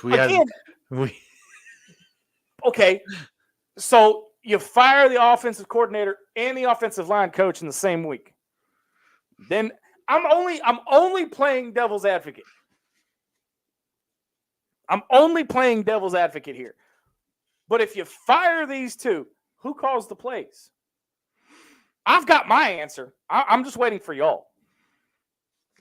I'm going to say probably the logical answer is probably going to be Jimmy Smith. No, the answer is very simple, and it's going to be an answer that I think nobody gets. What's the answer? KJ. I mean, yeah, I can see it. You let KJ look. I'm telling you now. You fire those two. Sam takes over the offensive line and does it the way he should have been doing it from the get-go, and you let KJ call the plays from the field. Okay? Now, of course, you're probably going to have to clear it through Pitt, or Pitt just may put all the faith in in KJ and say, run it. It'll be unprecedented, that's for sure. Without a doubt. They had a wide receiver at Kentucky playing quarterback. If they can have a wide receiver running the Wildcat and win 3 games that year, we can have our quarterback that's been here for a decade call plays for 5 games. I'm tired of it, bro. I'm so tired of it. I would love to see what this offense looks like if you fully give KJ the reins. Hey, Matt, I just want to let you know I just DM'd you a couple screenshots, just FYI. But yet he didn't DM me any screenshots. I got you, bud. Hold on. No, I'm good. I'm good. Dennis says if you fire Enos and Kennedy, I don't think Pittman can handle the calls. That's why I keep saying let KJ run it. Here's what. If you fire Enos, I think you have to keep Kennedy. As much as I don't want to say that, and I think that you have to move Jimmy Smith over to the offense coordinator position just to call plays. That's what I think, because I don't think our tight end coach, he's been here for 7 games now. I don't think he's probably capable of calling plays at a high clip. What's our wide receivers coach? Starts with a G. Guyton. Kenny Guyton might be able to, but he's also really young. But I think Jimmy Smith's probably our best option for an interim. And here's the thing, it helps the coach out. If he gets the interim title and he gets to put that on his resume for 5 games. I mean, it'll actually give him some credibility. Swish has officially joined the comments. She says, I'm so over football, I don't even want to join. You too, Sarah? Look, Sarah's ready for basketball. She's going to be, and I'm hoping, and I'm not trying to put her on the spot, but I am anyway, but she and MC are going to break down the UT Tyler Arkansas game from Friday night, and they're going to preview Purdue. So you're going to want to check that out on Wednesday night, 7:30 p.m. tentatively. That time is probably due to change. Loki says we can talk other Razorback sports too. They're all doing really good. We will. And that's all going to take place on Wednesday night because that is when that's when our main show is. And we're going to try to start doing different Razorback sports like volleyball, tennis, golf, softball when it comes up. Sarah, Swish has already made the call. Wednesday will be all basketball. So does that mean, Sarah, that I could take the night off? Just valid question. If it's all basketball, I will sit back and learn and run the comments and stuff, but I know just enough. Sarah and MC can run circles around me when it comes to basketball, and I am not afraid to say that. Oh, Sarah coming in with clutch from deep. We're not even going to mention that comment. We're going to pass right over. Sam Jones says KJ ain't calling no plays. That would be even worse than what we have now. Moving another assistant into that role. Jimmy Smith was a head coach at high level Georgia high school. He has called plays before. I'm just saying, I mean, if you're going to grasp at straws, why not let KJ run the plays? I mean, here's another thing. Like, you have a open line of communication between Jimmy Smith and KJ. And I've said it before on this show. A lot of offense coordinators, what they do is they figure out 10 plays that the offense is really comfortable with, KJ is really comfortable with, and you find those 10 plays and you run the hell out of them. It's like do or die situation. You need to run a play to get 3 yards, and you start looking at those 10 plays that the offense loves. And I think before the start of the year, didn't KJ and the running back say, "Hey, can we run some of the plays that we had last year, just to Dan Enos?" Wasn't that a story that came out? I can't comment on that because I'm not 100% sure. I'm pretty sure that like I'm not- KJ and the running not backs. I'm not went up to him. 100% sure on that. What I am sure of is what I saw today was worse than a Chad Morris coach team. Chad Morris actually scored more than 3 points a couple of times. I mean, yeah, he lost to all those teams. And again, rehashing it's not going to do a damn bit of good. We all know who he lost to.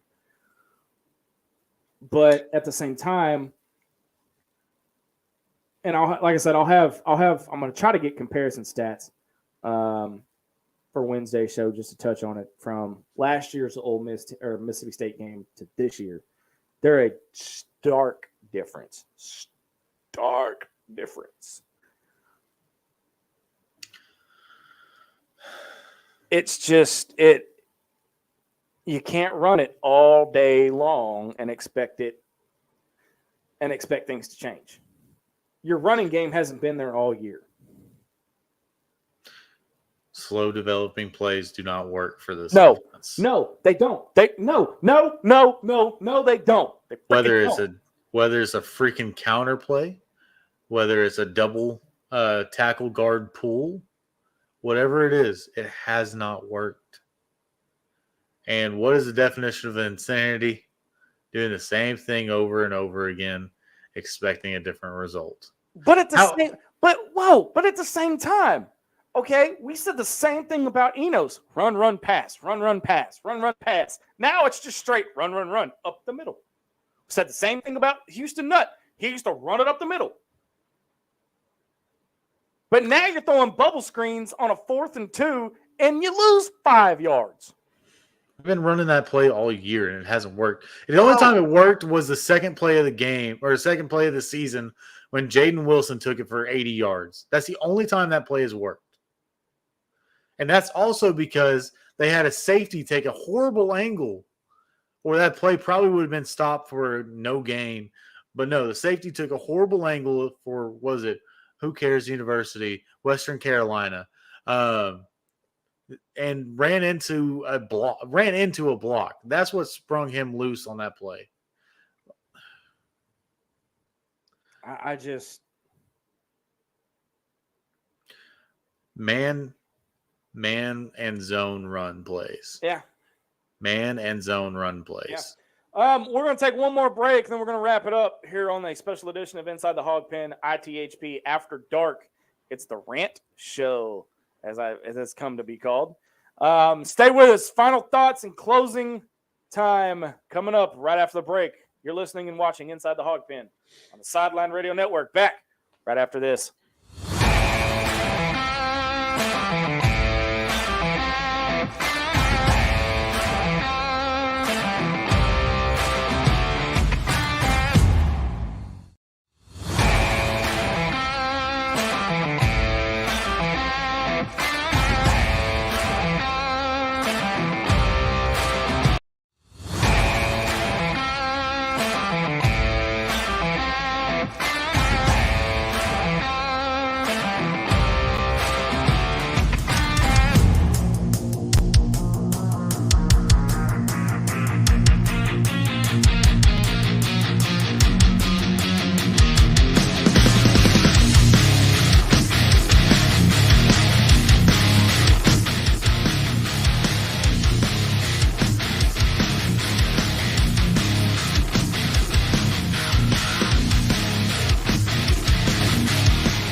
All right, welcome back to Inside the Hog Pen, ITHP After Dark, final segment of the night. My God, you guys have been fantastic. I'm amazed, and I'm very thankful for you guys tuning in tonight. Here in just a few minutes, I'm going to try to jump over to the Fan Addict show and talk about more college football. If you guys want to join, we'll be streaming that here on our Facebook page as well. But closing arguments. By the way, she's here. Casey Sutton, our number one fan and cancer ass kicker, not once, but twice, is in the house. She says, I have no words. Don't worry, Casey. We don't either. But I have my final thought, D-Mad, and it can only be summed up like this. Oh no! We suck again! And again, and again, and again, and and again. Plain and simple. Basketball's right around the corner. It's all getting kicked off against Purdue. It is an exhibition game. However, it is a huge exhibition game. And in just under 5 weeks from now, it is a rematch of the 1994 National Championship game from Bud Walton Arena. Duke comes in. Ticket prices are still $500 for that. I am going to be watching it from the comfort of my own home and trying to keep MC from blowing a blood vessel. I am trying not to take a loan out to buy tickets for that. Don't do it. I'll just drive the 5 minutes down the road and we'll watch it and blow and scream and shout all together. I'm gonna get a nasty letter from my apartment complex for how loud I'm gonna be this basketball season. Hey, that's fine by me. I mean, I've earned it. Dennis Campbell's final thought: if some actions are not taken this week, it only gets worse, and they lose the fan base even more. So, I was gonna say something that Sam already pointed out. You know, he said, "Final thoughts, Zach. We suck again. We are Vandy without the SAT scores. We are rent a win on SEC schedules. Fire everyone, even the cafeteria staff and ground crew." Here's the thing. We're not even a rent a win. We're a free win because, you know, every team that they play, FIU, Alabama A&M, School for the Deaf and Blind, you know, they got to pay them to come over there. We're free. We go over there just for the fun of it. Yep. So we're not even a rent a win. I just, to me, something's got to change. Something's got to change. I expect there to be a change made Monday. There's somebody's office is going to be cleaned out on Monday. I would be surprised if we hear anything before Wednesday. So my thought is the players are going to come back Tuesday. They're going to see an empty office and say, what gives? True. All right. For Dylan Madden, I am Razorback Zach. You have been watching a special edition of Inside the Hog Pen, ITHP After Dark. Back again Wednesday, 7 p.m.-ish. The whole crew will be back. Flexible 7 p.m. MC and Sarah are going to be breaking down basketball. It's going to be, I've already been told by the text messages that I have the night off. And Sarah and MC are going to be breaking down all things basketball and looking ahead to Arkansas Purdue Saturday night at Bud Walton Arena. Don't worry, I'm not taking the night off. I just might pop in a few minutes. But big thank you to everybody that watched tonight and commented. If you haven't yet, like, share, subscribe against all of our socials. Make sure you like. Hey, give us some likes. Give us likes. Give us some Let likes. us know what we're saying is good. Yep. We need them. By the way, check out our YouTube channel. We've got some YouTube exclusive only events happening in the not too distant future, so you're going to want to be notified and subscribe to that. Other than that, I am Razorback Zach. You have been watching an all-new Inside the Hog Pen Special Edition. Until next time, so long, everybody.